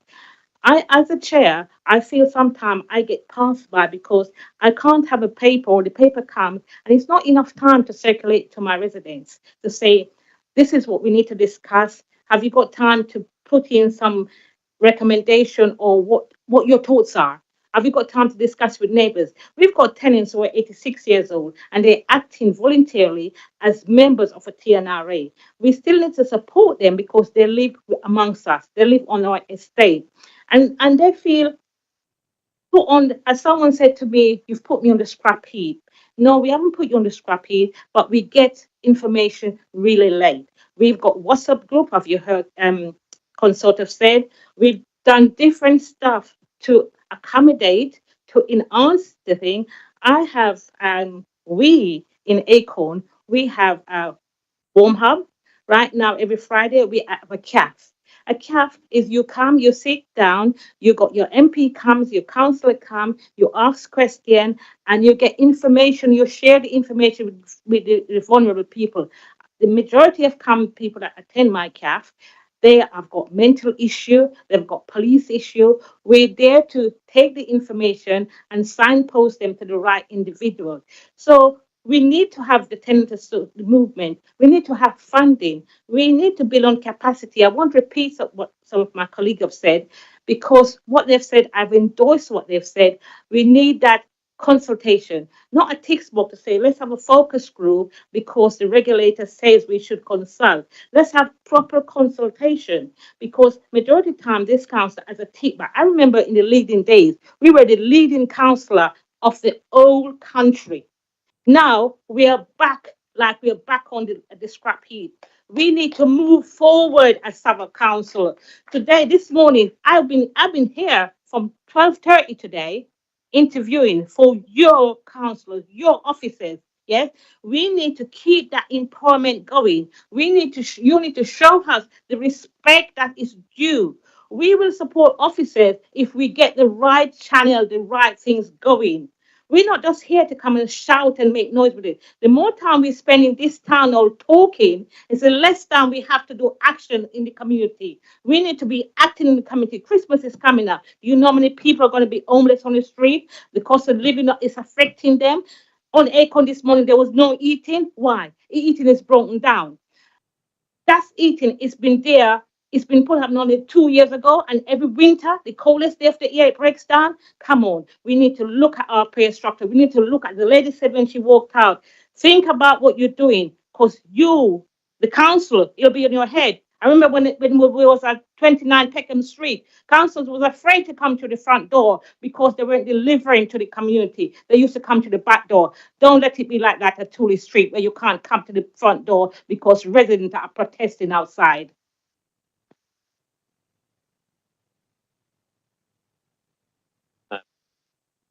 Thanks very much for everyone speaking a range of perspectives. I think it was very helpful to hear from all of you.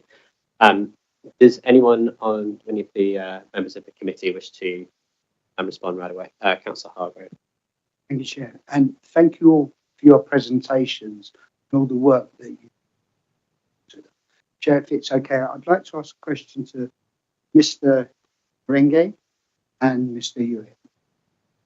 Yeah, so first of all, Mr. Meringue, thank you for reading out your paper and your submission. And there was a lot of very, very good ideas in there. Would you, as this process goes on, would you be happy to feed them into the process? Because it sounds like there's some such inspirational ideas in there which could enhance the consultation process. Thank you very much. That is the reason why we decided to put it together instead of me giving a talk. We are very ready and willing to put it in the process and participate in the process however you want us to participate. Thank you very much. And my question to Mr. Hewitt, what would the harm be this document going out? I hear very clearly what you said about being succinct and clear about how consulting, really, really compelling presentation you made. But what would the harm be if plans are followed through and this document? Thank you, Councillor. I would say, first of all, it's far too long in terms of number of pages out to residents. Also, as I said in the short time I had, we feel it's incoherent as a document and how it actually flows through the document in terms of how it goes through each section, key priorities, promises, the we wills in the section 8, test monitoring. So actually, in a way, I don't agree with TPAS's findings. Actually, I'd probably like to get a refund from it. I don't think it's fit as a document be put out, and I don't think it's a good look for our council sending the document out as it is. We can do so much better, quite quickly, I suspect, to improve working together to improve the document and make it much more of a size that it can be engaged with by more residents, quickly, hopefully read, won't take too long to read and understand it and to feedback and comment back on it. That's kind of my opinion is I don't think it's a fit document to send out. Got Councillor Harper, I think, and Councillor. Thank you. Yeah, I thought it would be helpful for me to just address the point. Yeah, I wouldn't feel the need to clarify, but I do want to make sure that my comments are interpreted, and apologies if they weren't clear enough, which maybe was the case. My comments weren't to suggest that residents and DRA members aren't able to understand or don't understand council making decision processes. I think my point was more that residents shouldn't have to have an in-depth knowledge council decision making process to be able to engage and make their suggestions. I know that I still don't know which decisions need to go to a strategic director, to a cabinet member, or to the whole cabinet, or even to council assembly. And I'm a councillor. And so what I was kind of asking for from Hakeem and Nat was for the draft resident strategy to have some proposals for how they could perceive an accountability structure working within the council's kind of decision-making process. And I think that is kind of something the council should be doing. They should be making suggestions, which I would then love for residents to comment on. But I think it is a big ask to say to lots of residents, we need you to kind of make this work for us. I think there's an emphasis on the council to kind of present options or even proposals which then residents can comment on. And just kind of from my experience, I have been in situations where it's been really valuable community engagement, and community members have kind of come up with some really clear and useful suggestions, only for a council officer to come back and say, no, that's not going to work. And I think that's a really disempowering thing to happen, and that's kind of the point I was trying to make. So apologies that wasn't clear, and yeah, so I just wanted to make that clear. Thank you for letting me. Apologies accepted. Therefore, if there's a document and we work strategically with the officers and we've done a partnership, so when it goes to the cabinet member, they can say dot the I's and cross the T, because we act effectively and work with officers and also maybe other boroughs by getting information from other boroughs to make the document more effective and powerful. Councillor Lamb, did you? Thank you, Chair. Let me just start with the SGTO. In fact, this is very useful, and thank you. And I'm glad that Councillor Agrove actually referred. Councillor Agrove actually referred. Thank you, Councillor.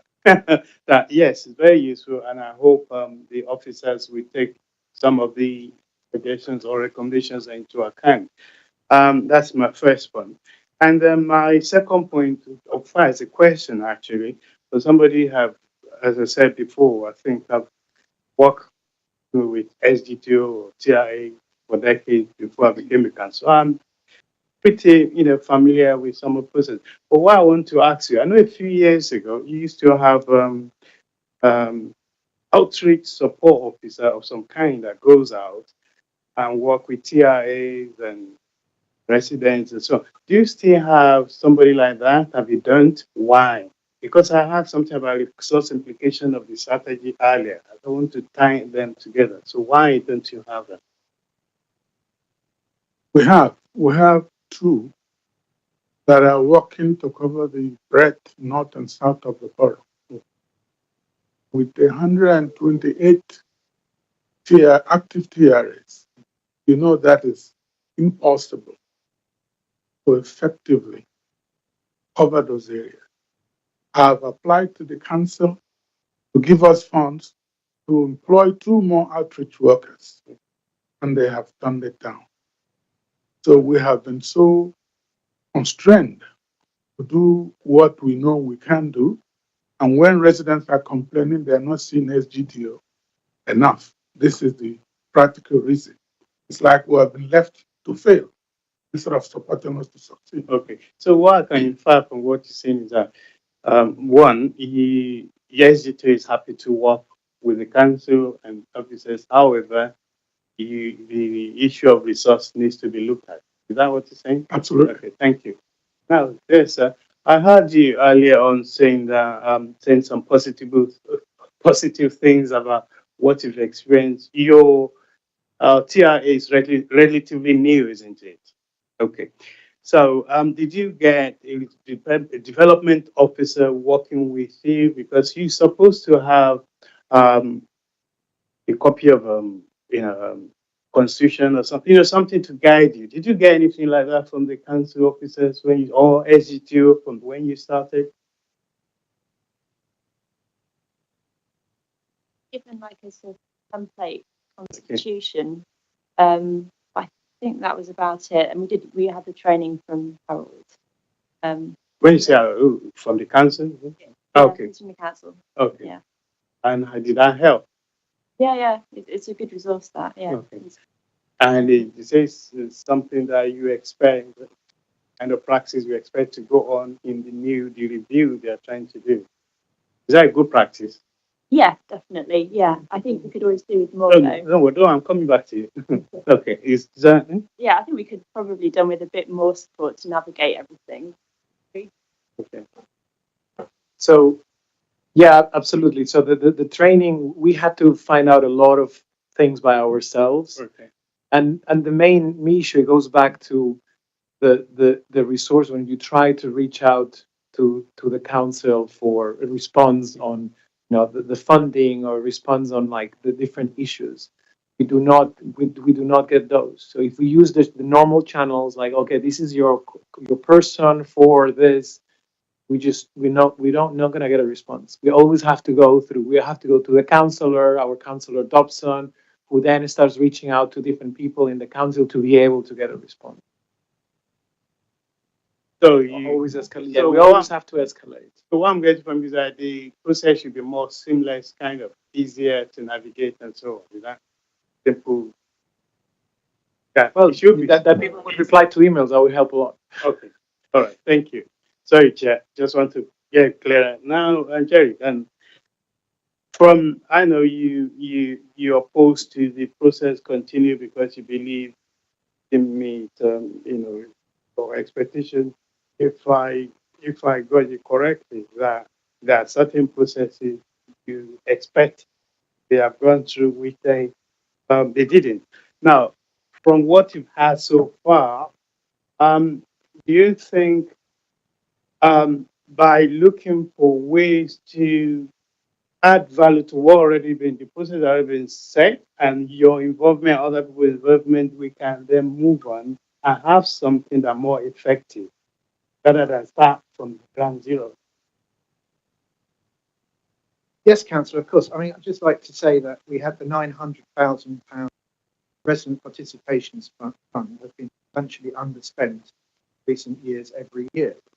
So for anyone to say there's a lack of resources, I think that does need to be explained at some point. including TRA's halls being told that there's no money to make a repair when we're actually funneling hundreds of thousands of pounds reportedly in reserves from that underspend. So in terms of, I don't want to actually stop the process whatsoever. What I would like to do is to actually, in a way, reset, as was explained earlier, a little bit back into the way how we used to do things, which we did extremely well, in my opinion, in previous years. I mentioned the decent homes work that was done. And I think that was quite successful in terms of making policy and how we made the policy. And it was all working quite well. I'm going back some years, Councillor, but nevertheless, we almost suggested we go back to that point where we legitimately behave as the officers have reported, and I don't have any problem with that in terms of as the regulator expects us to take contact information from all residents and to reach out to all of our residents, no particular section, and that's right to do. However, what we've done here in reaching out to 500 and something residents, which are not arguably, which are not representative geographically, that's certainly one way that residents are not represented as a sample. But then we also have excluded the more traditional route, which would then be taking those results to a working party or tenants forum or some combined forum, so that we can then work on it, co-author it, and join it all together into a suitable document to then be sent to hopefully all of our residents openly, honestly, and transparently.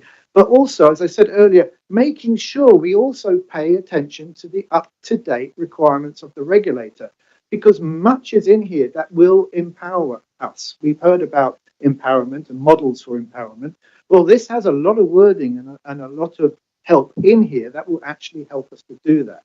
And so some residents, such as myself, are actually having to hold this up in meetings and refer to paragraphs and refer to these documents and say, right, come on, we've been waiting to do this actually for over a year, although it's dated April.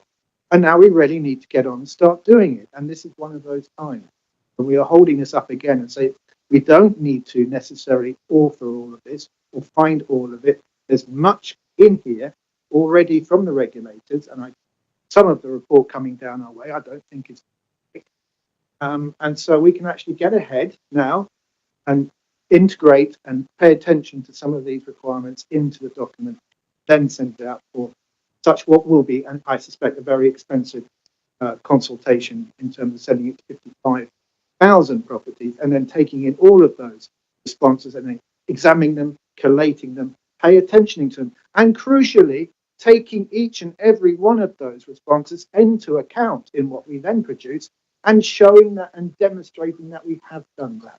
That is a mammoth task. And if we don't do that, trust me, you have enough people in this room, on YouTube and outside, who will no doubt all of them start putting in complaints to the regulator if we fail to do that. So there has to be a real change in how we approach it. We really have to get up and today and start doing what we should have been doing for the last 12 months, frankly, and what we used to do over a decade ago. Thank you. And my final point, Chair. Thank you, Chair. Yeah, very, very quickly. Yeah, very quickly. And thank you for sharing your views.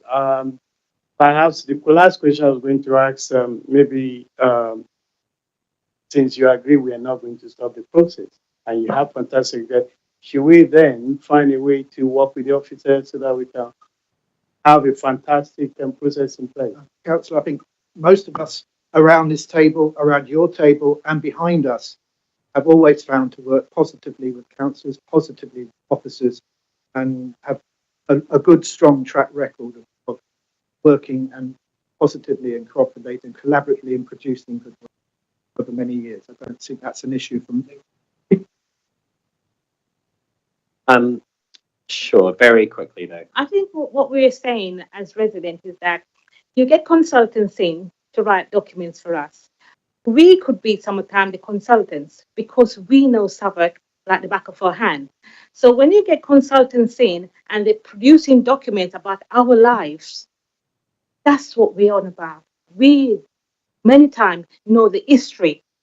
We know about a 200 years worth of history just sitting in this room. Just don't worry about the people outside, just in this room alone. So talk to us first. That's what we say. Thanks. I wanted to ask a question. I have question of Jem and Helen from your the perspective of having started your TRA recently, and you spoke to your direct experiences of doing that, and the support you received in the areas where you thought it would be better. So part of what we're talking about this evening, and what some people are focused on exclusively, is the kind of broader question of this, like more strategic question of how we do our resident engagement and the structures that we use for that. And I suppose like one of the points that's been raised is the degree, hasn't been put in this way, but the degree of expertise that it actually asks of you to engage with these types of documents, and in particular, Jerry and Ina both have referenced the law and legislation and statutory obligations and these kinds of things, which obviously you wouldn't expect every person who's emailed a copy of a long strategy document, as a resident, to respond to and engage with in that kind of a way. So there was a sort of question about the need for that degree of a sort of residents who have the perhaps institutional memory or the know-how or whatever it may be to engage with stuff that the council produces in those terms. And then the structures for that, I suppose, are additional obligations on residents beyond just engaging with your TRAs, because there is this more strategic level which occurs higher up at the housing forums or whatever it may be, SGTO and so on. So this is a ramble, but my question to you is really about in an ideal world where you have the resources to run your TRA, how you wish to run it, where do you see that aspect fitting in? Do you want to, or do you think that the TRA should, how do you think it should interact or be involved in these types of strategic questions for residents to engage with? Because I suppose you can clearly see the value of it, but it also places additional obligations on people who might otherwise be worrying about their guttering or the communal works or whatever else, to then attend other types of meetings to deal with the more strategic work. So I'm just interested in your thoughts on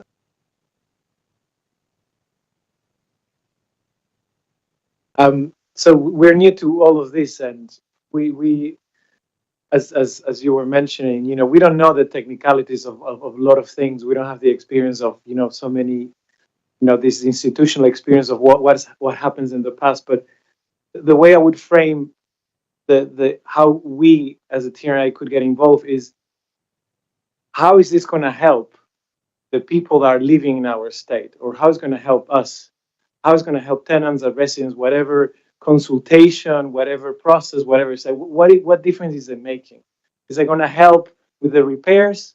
Is it going to help with the district heating outages? Is it going to help with the major works that now with the that is costing millions? What difference is it making? Frankly speaking, when I read this document, I can I see lots of good intentions, but they are very complex. As you were saying, it's extremely complicated to understand what does have to do with day-to-day life. Yeah, what does it have to do with like people that are calling to try to get the repairs sorted? How that's going to help? So if the question of any consultation or improvement is framed in terms of how this is going to make a difference, how we're trying to improve the quality of the living conditions of our tenants and residents. What should be the role of the TRA in this? And that is clear. And as you were saying, then we can act as consultants in a way, because we live there. We are the ones that live there, the ones that talk to tenants and residents, and then we can make a difference. But if it's framed just as a way to say we have this this consultation, this is going to help us to find out how we're going to be working together, people are going to be like, that has nothing to do with me. This is just not going to make any difference. So that, I don't know, Helen, Yeah, I think you said it really well. Yeah, it has to be like clearly connected. At the moment, it feels a bit removed from that. Talking. Thanks. Christy, you want to come back on that? Yeah, adding to what they were saying, when they were yesterday earlier, it mentioned the support they were getting from LG in terms of printings and all that. If we had enough manpower in terms of our outreach workers, we will have done more to help them, which is the point I made earlier, answer to the question the Honorable Councillor asked. So if we had the necessary resources, if we had the funding to have more outreach workers, the problems that we're having, we will have been able to help them, not go through those struggles. Because the initial support in terms of paperwork, printing, etc., we did it for them. But we couldn't do more than that because of the constraints of capacity as we're experiencing right now. Thanks. More of the time, it's already getting quite late, so I think this will have to be the last round of questions, and I'll take them all together, and hopefully they can be quick questions with nice answers as well. So I've got Chris, and then we'll take Esmond and Chris back. Mine are quite brief comments, actually. My first one's to Jerry. Did it any part of the process of looking at 550 contributions, were any from people that didn't have English as a language? And when the process of all these going through people's doors, in questions, will everybody be able to read them? Is there any thought put into translation? Chris, I can't answer either of those questions because although I had a meeting with Nat as a representative of the forum, the person that attended, I saw the stack of files. I could see that work had been completed by them. So it was genuine. I could see that it was genuine work done over time, quite a considerable time. I did not look at individual files. They are personal data protection issues and privacy issues. So you'd have to ask Nat. I just wondered if that was a question you might have. I'd like to know how everyone, 55,000 tenants, how to read this document. I think the strategy references the translation. Yeah. So my second question is to Chris, because as everybody knows in the room, if you cut me down the middle if I was a stick of rock, it would say SGTO.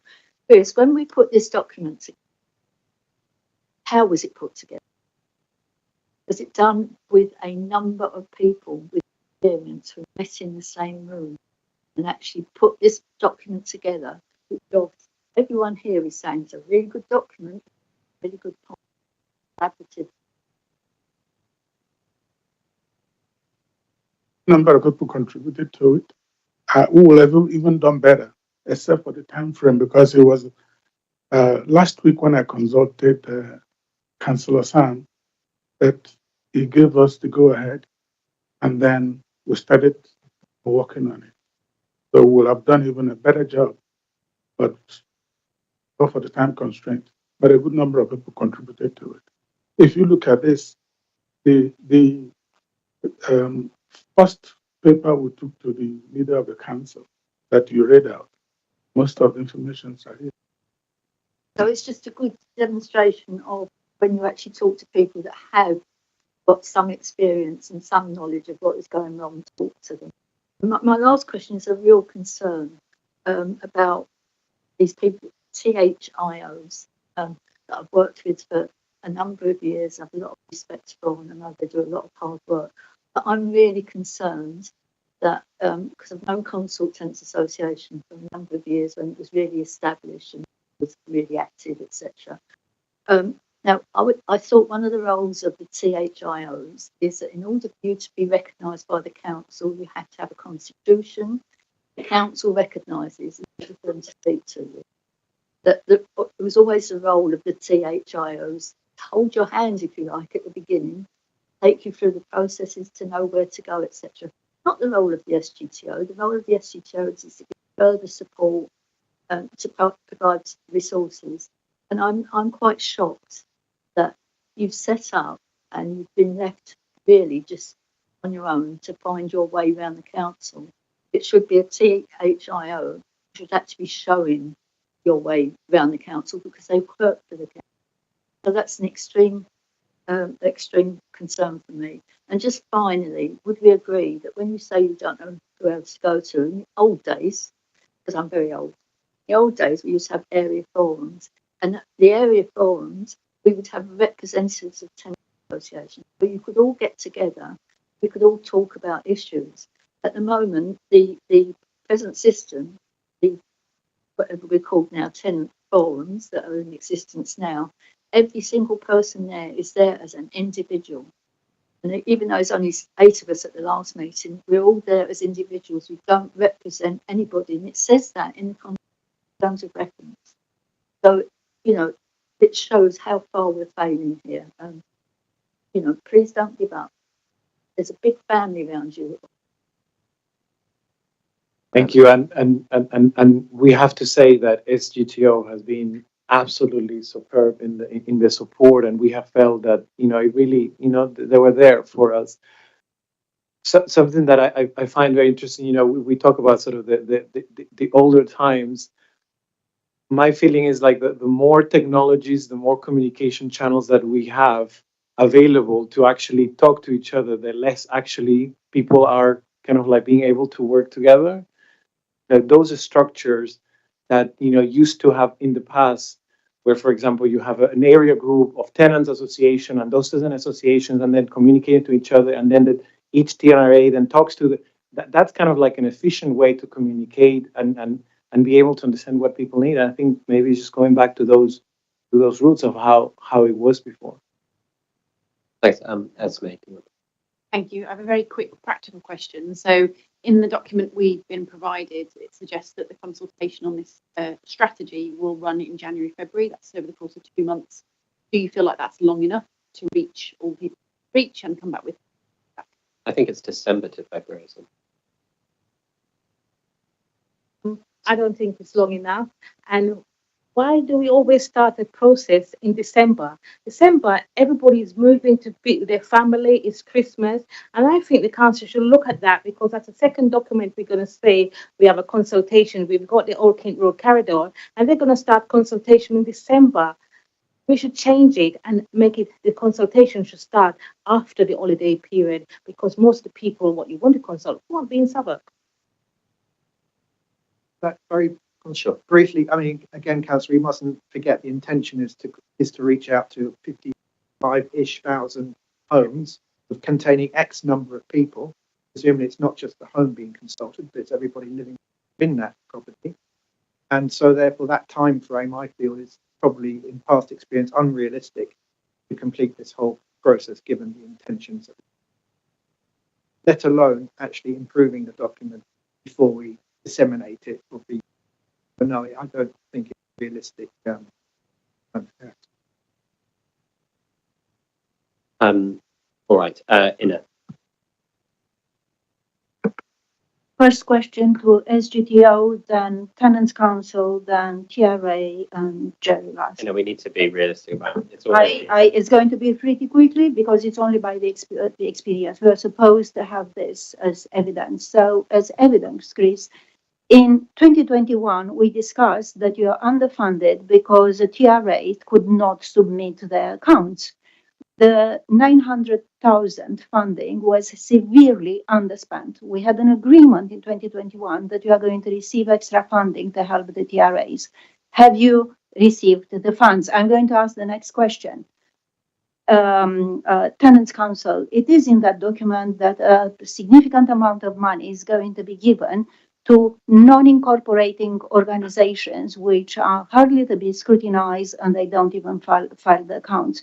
What benefit could you see those money to be disseminated by SADC rather than being disseminated and controlled by the Tenants Council?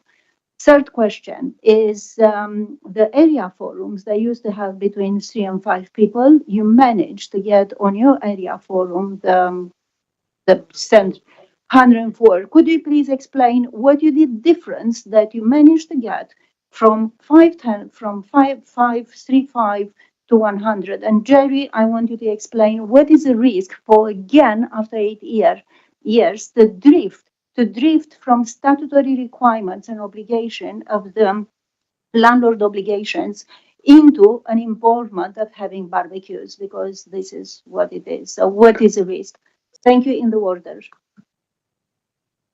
Yes, I recall as at the time we were seeking to expand our outreach workers.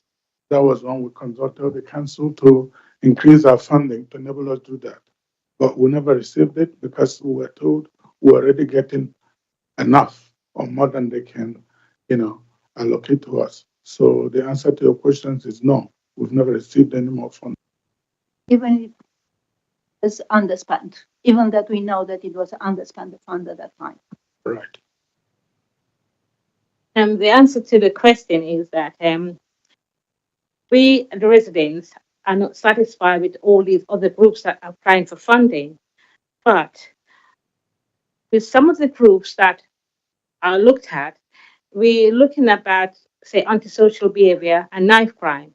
So if we find a group that's applying for funds because they've got a knife issue in Peckham, because our borough is known for knife issue, Lambert is guns. So we try to support those boroughs, but because they're residents. But the objection is about other groups coming in and realize that we got the funding and try to apply for it, and they need to be scrutinized properly.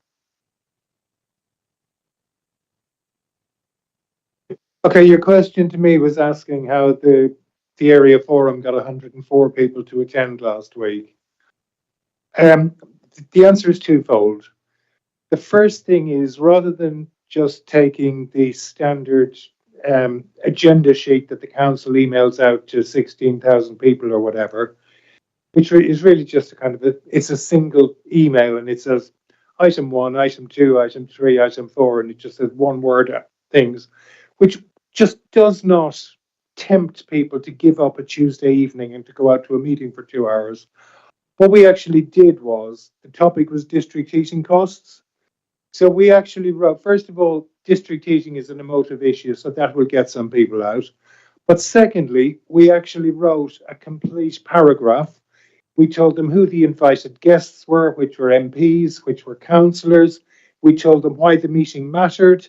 We shared a presentation with them. So we actually made the invite to telling people why attending the meeting was in their interests, rather than just emailing out an agenda page.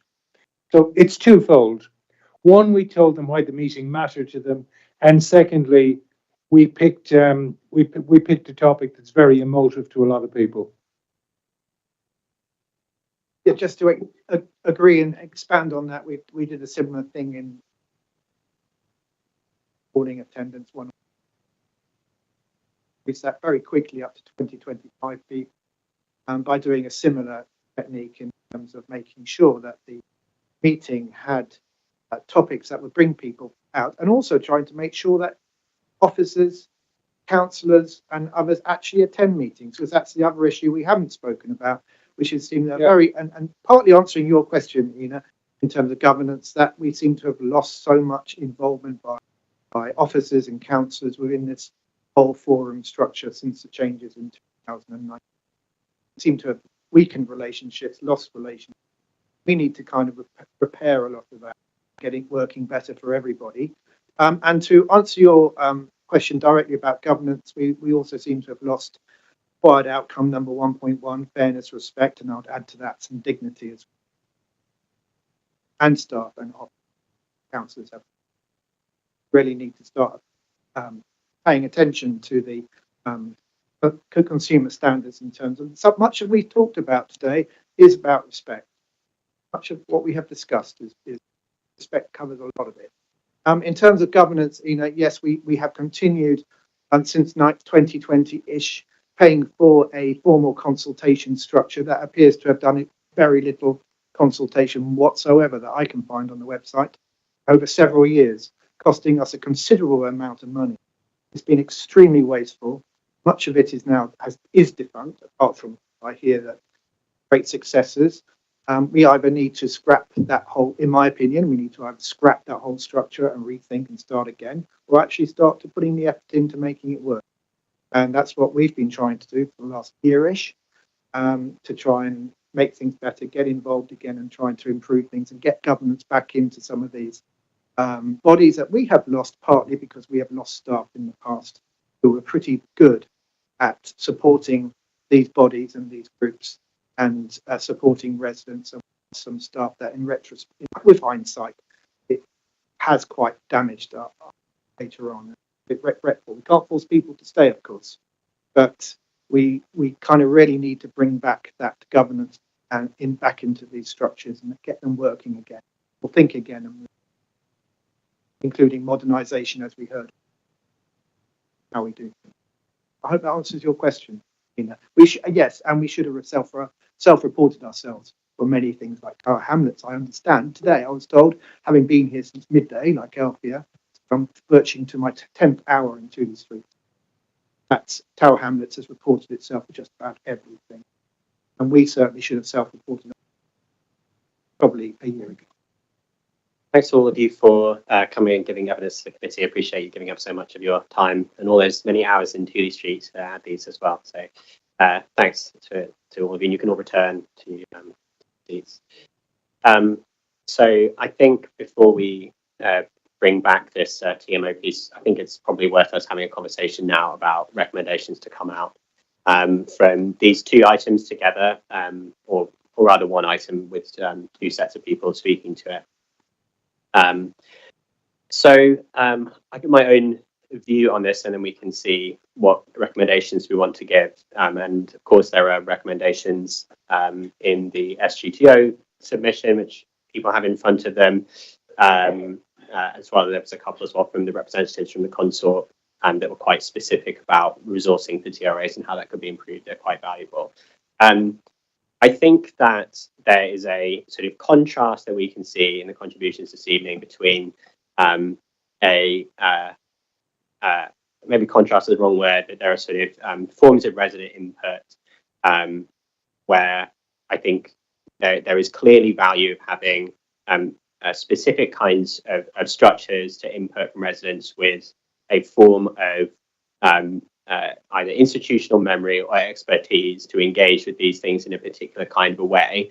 It reminds me a little bit of planning, where when residents and neighbours make objections to planning documents, the impact of those depends on how they fit around a legal structure that people are not necessarily knowledgeable in when they make their objections, as it were. And so the impact that residents can have can be increased by their ability to engage with these particular things.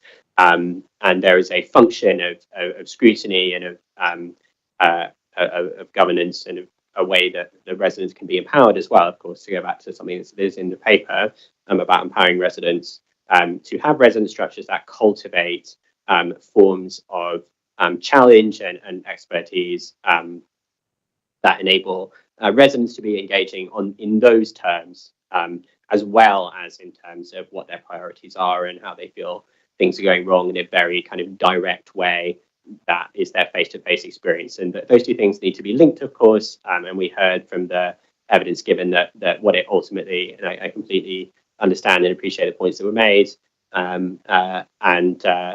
that ultimately what matters is the outcome and how it affects and how it's going to improve things and whether your repairs are going to get done and so on and so forth.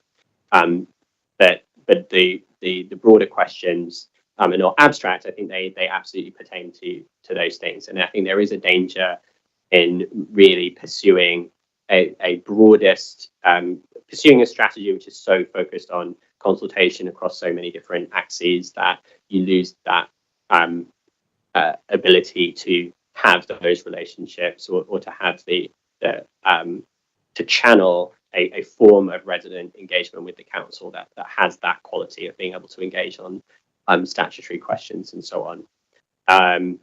So that is one thought that I've had about that. Does anyone have any comments they want to make in general or recommendations they want to pursue? Barry? Question really, Chair. The timetable for this consultation process is 6/28, and it talks about final stages, develop strategy, defining with residents and doing resident involvement strategy. My question is, is this timetable bound by a need to go to the regulator for social housing? Because everything has to fit into that timetable. I wonder if they're expecting all local authorities provide their resident involvement strategy by that date? We maybe, yeah, I think the answer is no. It is not dependent on the. No. Anyone else taking this? Chris, did you want to say? Yeah, I have got a recommendation that was made, I think, when we had to go to the scrutiny committee. I can't remember what it was called. Chris, can you lean in a little bit more? Yeah. Chris, can you just lean in slightly more? Sorry. What we recommended was then, we recommend to the council, given that our tenants conference was cancelled this year, that there was a date set for that and it was cancelled. I don't know why, but it was. I'm going to suggest we recommend to the council to set up a joint committee comprising of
I wasn't even hearing any audio.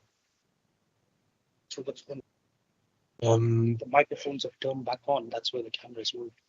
They turn them. Yeah, I was about.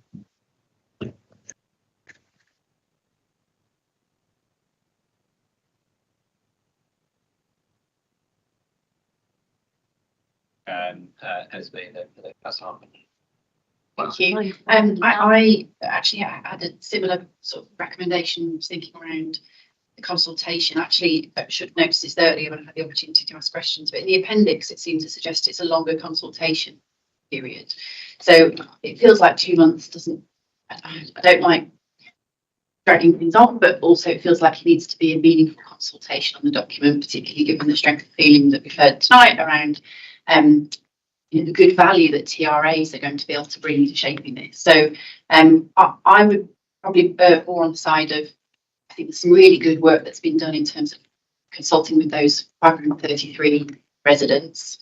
We don't want that to go to waste and sort of start from a blank sheet of paper again. I think we heard that from some of the TRA representatives. But having something in place which allows good, proper consultation with TRAs, whether it be a sort of a forum as Chris describes, but as part of that consultation period, I think it would be a good recommendation to make. And it may be something that we can spend the money on from the the conference that didn't go ahead, or I don't know if it comes out of the consultation funds, but that's just one reflection I had. A couple of other bits. So consultation collateral related to that. So I do think it would be a good opportunity to consult on is it just a document that gets sent out, or is there a concise summary of it? How do we make it easily digestible and accessible to residents? I think that's one thing that it would be good to recommend to make sure that's considered. Just to say, I think that Nat referred early this evening that would happen anyway. Didn't you say that there would be a simplified version that was going to be sent out? You did. Good. Okay, yeah.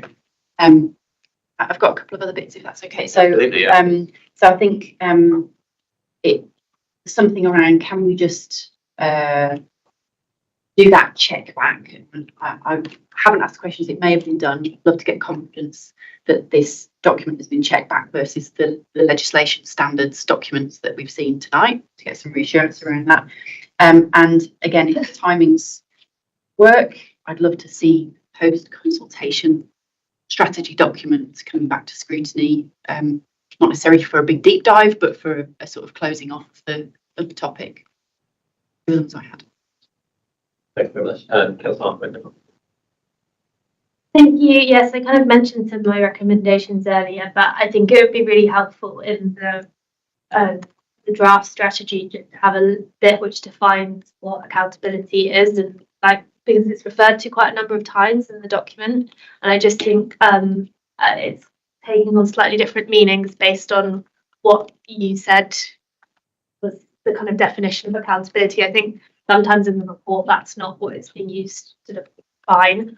I also, I take the point from TRAs that maybe we don't need this because TRAs obviously have so much knowledge about how council structures work, but I would like to see some, even if it's just examples of suggested recommendations for how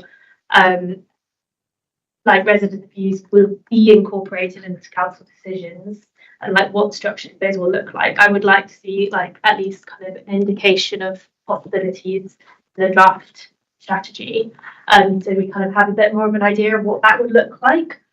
I would say. Sorry, could you tell me what would it look like? Sorry. What so kind of how, because it talks a lot about listening to residents, and those views will feed into decision making, but it doesn't really explain how they'll feed into decision making in a very concrete way. And I think even if that is something we want the kind of residents' views on how that will happen, I think it would be good to have some examples at least, or suggestions of how that will happen in the document to make it clearer, in my opinion.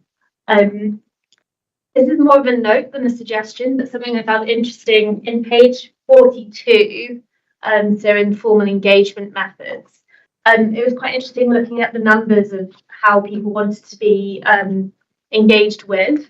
The yes votes massively outweighed the no's in every single category. So kind of based on this page only, it seems like the majority of our residents don't want to be engaged with, which I don't believe to be true.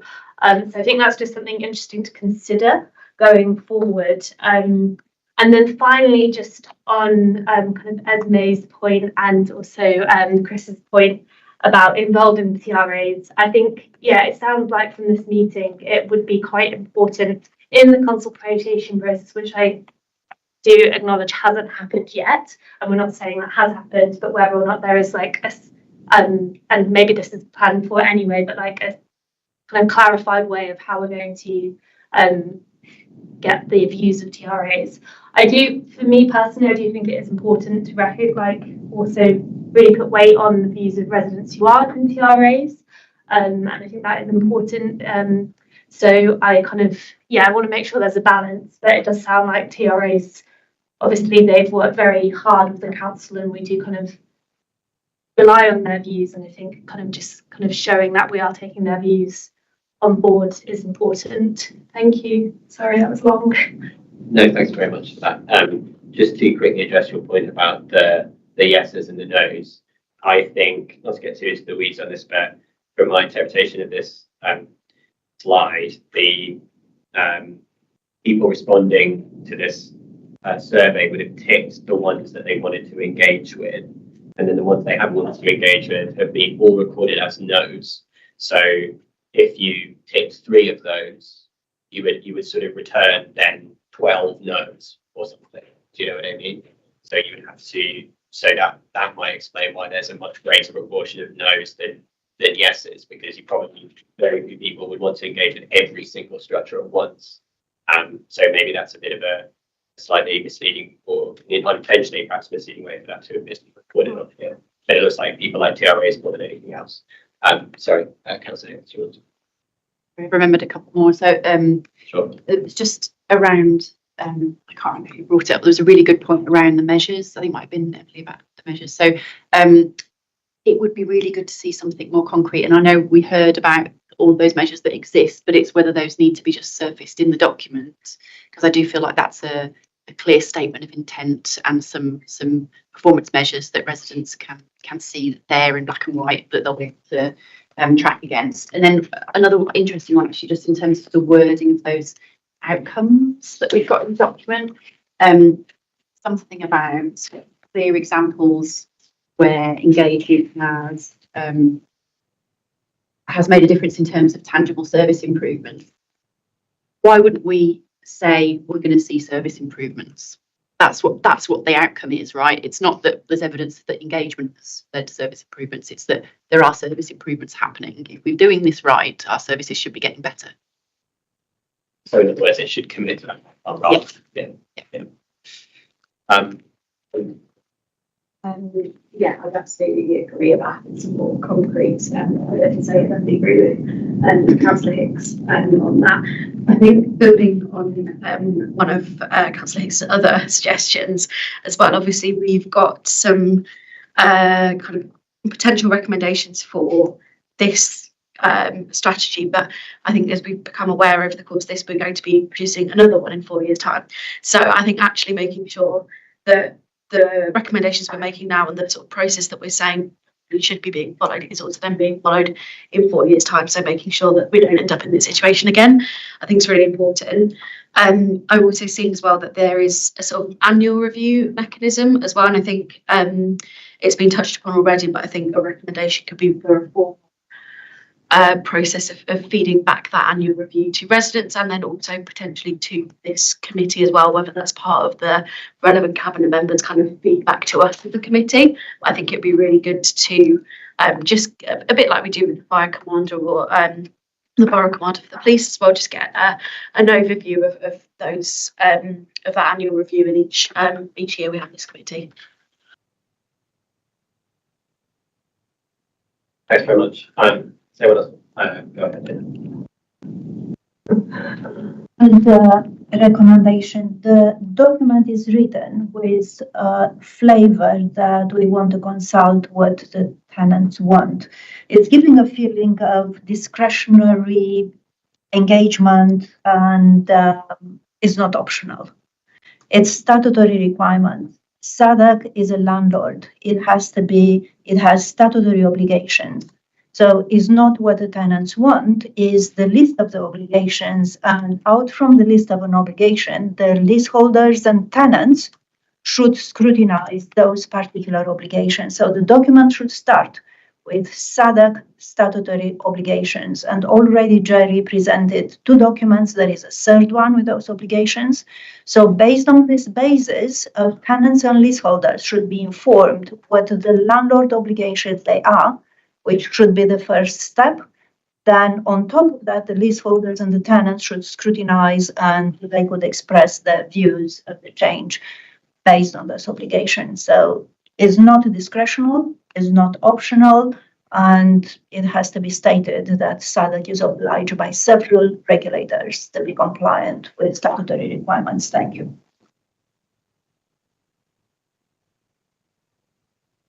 So your recommendation is that there is a more explicit reference to the statutory obligations. the document should start. We are obliged by law to do 1, 2, 3, 4, 5, and also your questions and Emily's question as well. Sorry, councillors. It's already a predefined document on each of the criteria how it has to be scrutinized. We don't have to invent the rule. Already the regulators provided those structures, how to measure, what is implication, but the list should be the first. Is not optional. I can't repeat it. I repeat this for 8 years. It's not optional. It's not discretionary. It's statutory requirement. Thank you.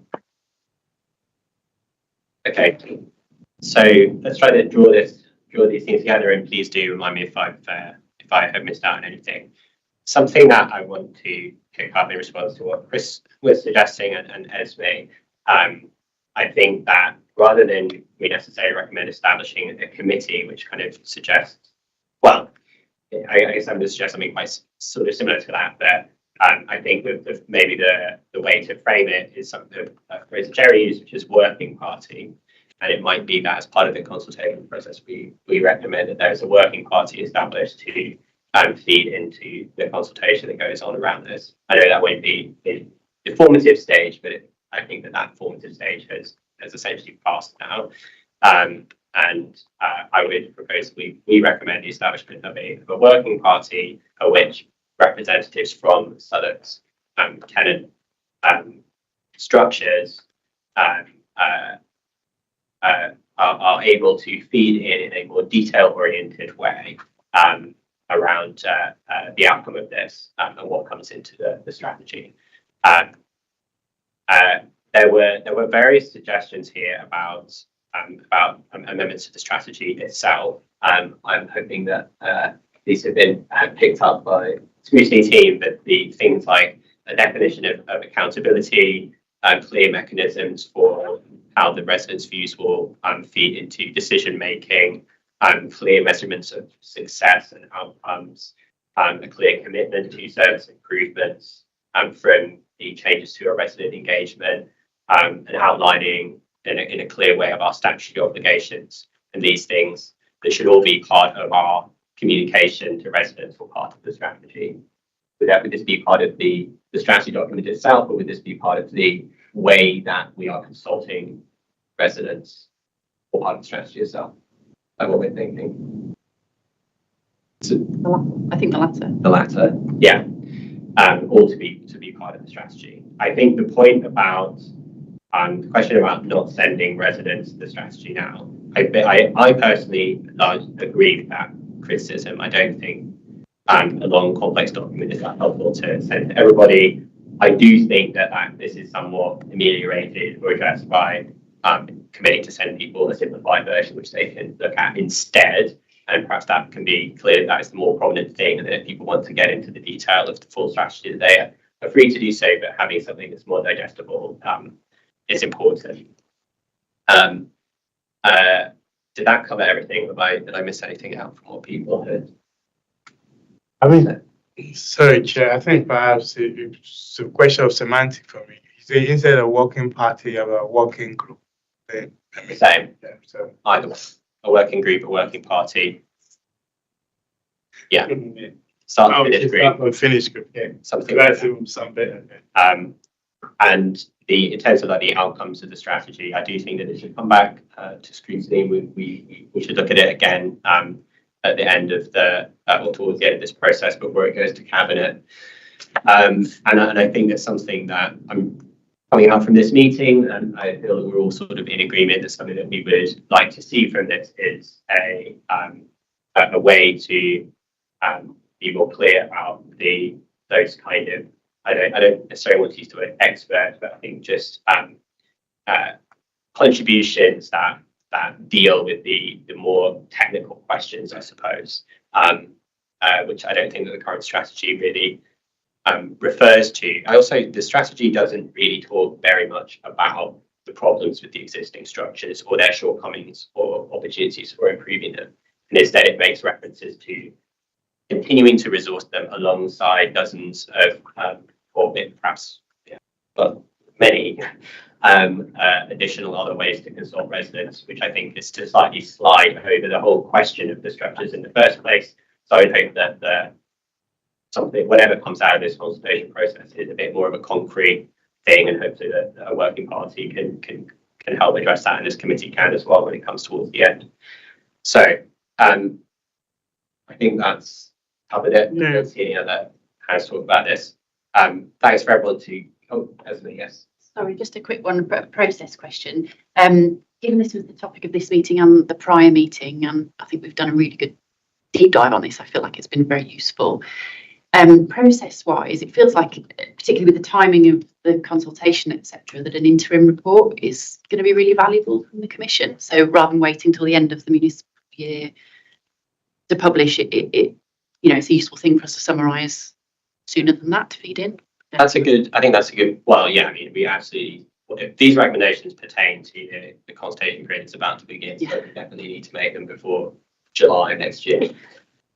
So we'll make sure that the recommendations coming out of this are going to be sent out for that time. Okay, Chris. I just want to say thank you for at last somebody's listening to us.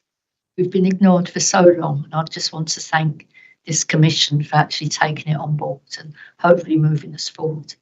Thanks very much. I appreciate it. Okay, it's 10:15. We do still have this TMO item on the agenda. I know that it feels a bit cruel to delay it now, having made our officers wait around for an additional 2 hours or so.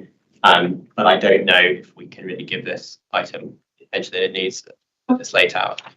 Point of information, Chair, they're the very two officers that needed to hear what's just happened. So it's of course, I can say apology. They needed to hear what was being said. I only mean in the sense that we had said that we were going to look at this. We had agreed to look at it in this meeting, that we have been going for a very long time, and I don't necessarily feel that we can give this the time that it needs. How do the other members of the commission feel about this? Councillor Hargrove. Can I suggest it comes back to the next meeting? Yeah, I understand that it has a certain timeliness, this report, because it is a brand new piece of information. But I don't think that we can give it justice in the time we have now. Councillor. Yeah, I think again I agree with Councillor Hargrove. Maybe it should come back to the next meeting. And what I also want to say, without losing sight of the fact that the good intent from the officers, even though we know more work needs to be done. And so it takes all of us to work together to get to the final destination. So thank you to the officers as well. Absolutely, I echo that sentiment. Yeah. The document which we are not going to scrutinize this evening has 27 pages, but it's part of another 43 pages of documents. So it's a subset of a very complex issue. I don't know if the scrutiny would like to understand more about the context before they scrutinize. So another paper should be put how those 27 pages, they belong to another total of 64 pages. So in itself is very difficult to understood unless two other audits on the background. It's very complex. There's a bigger question about TMO financing, absolutely, in a broader context to this. It's very difficult for the members to understand 27 pages unless the whole 64. Understood, yeah. Just right there. I think, so what we had agreed previously, well, originally for this meeting, we were going to interview Cabinet Member Sarah King for housing, but she was not available. So that has been pushed forward to the February meeting. By that time, we also have the social housing regulator report will likely have been released by then, and I have no doubt that issues that will arise from that this committee will want to look at as well as I'm sure opium scrutiny as well. So we'll have to figure that out. But I would suggest that we keep the February meeting for the cabinet member interview, but then we leave the other aspect of that meeting open a bit to see what arises from that report, because its release will change the conversation around the housing, the management of our social housing in the borough. So bearing in mind that we may want to review the question of TMO financing as well. I think for the time being, it will make sense that we have Sarah King interview, and then we kind of determine in between now and then, and we'll communicate, through email and so on about what we want to look at, depending on what's in that report, because I think that will change things. Councillor Hicks. Thank you. Just one suggestion. I agree, but I don't think we're going to do this justice in the time we have left.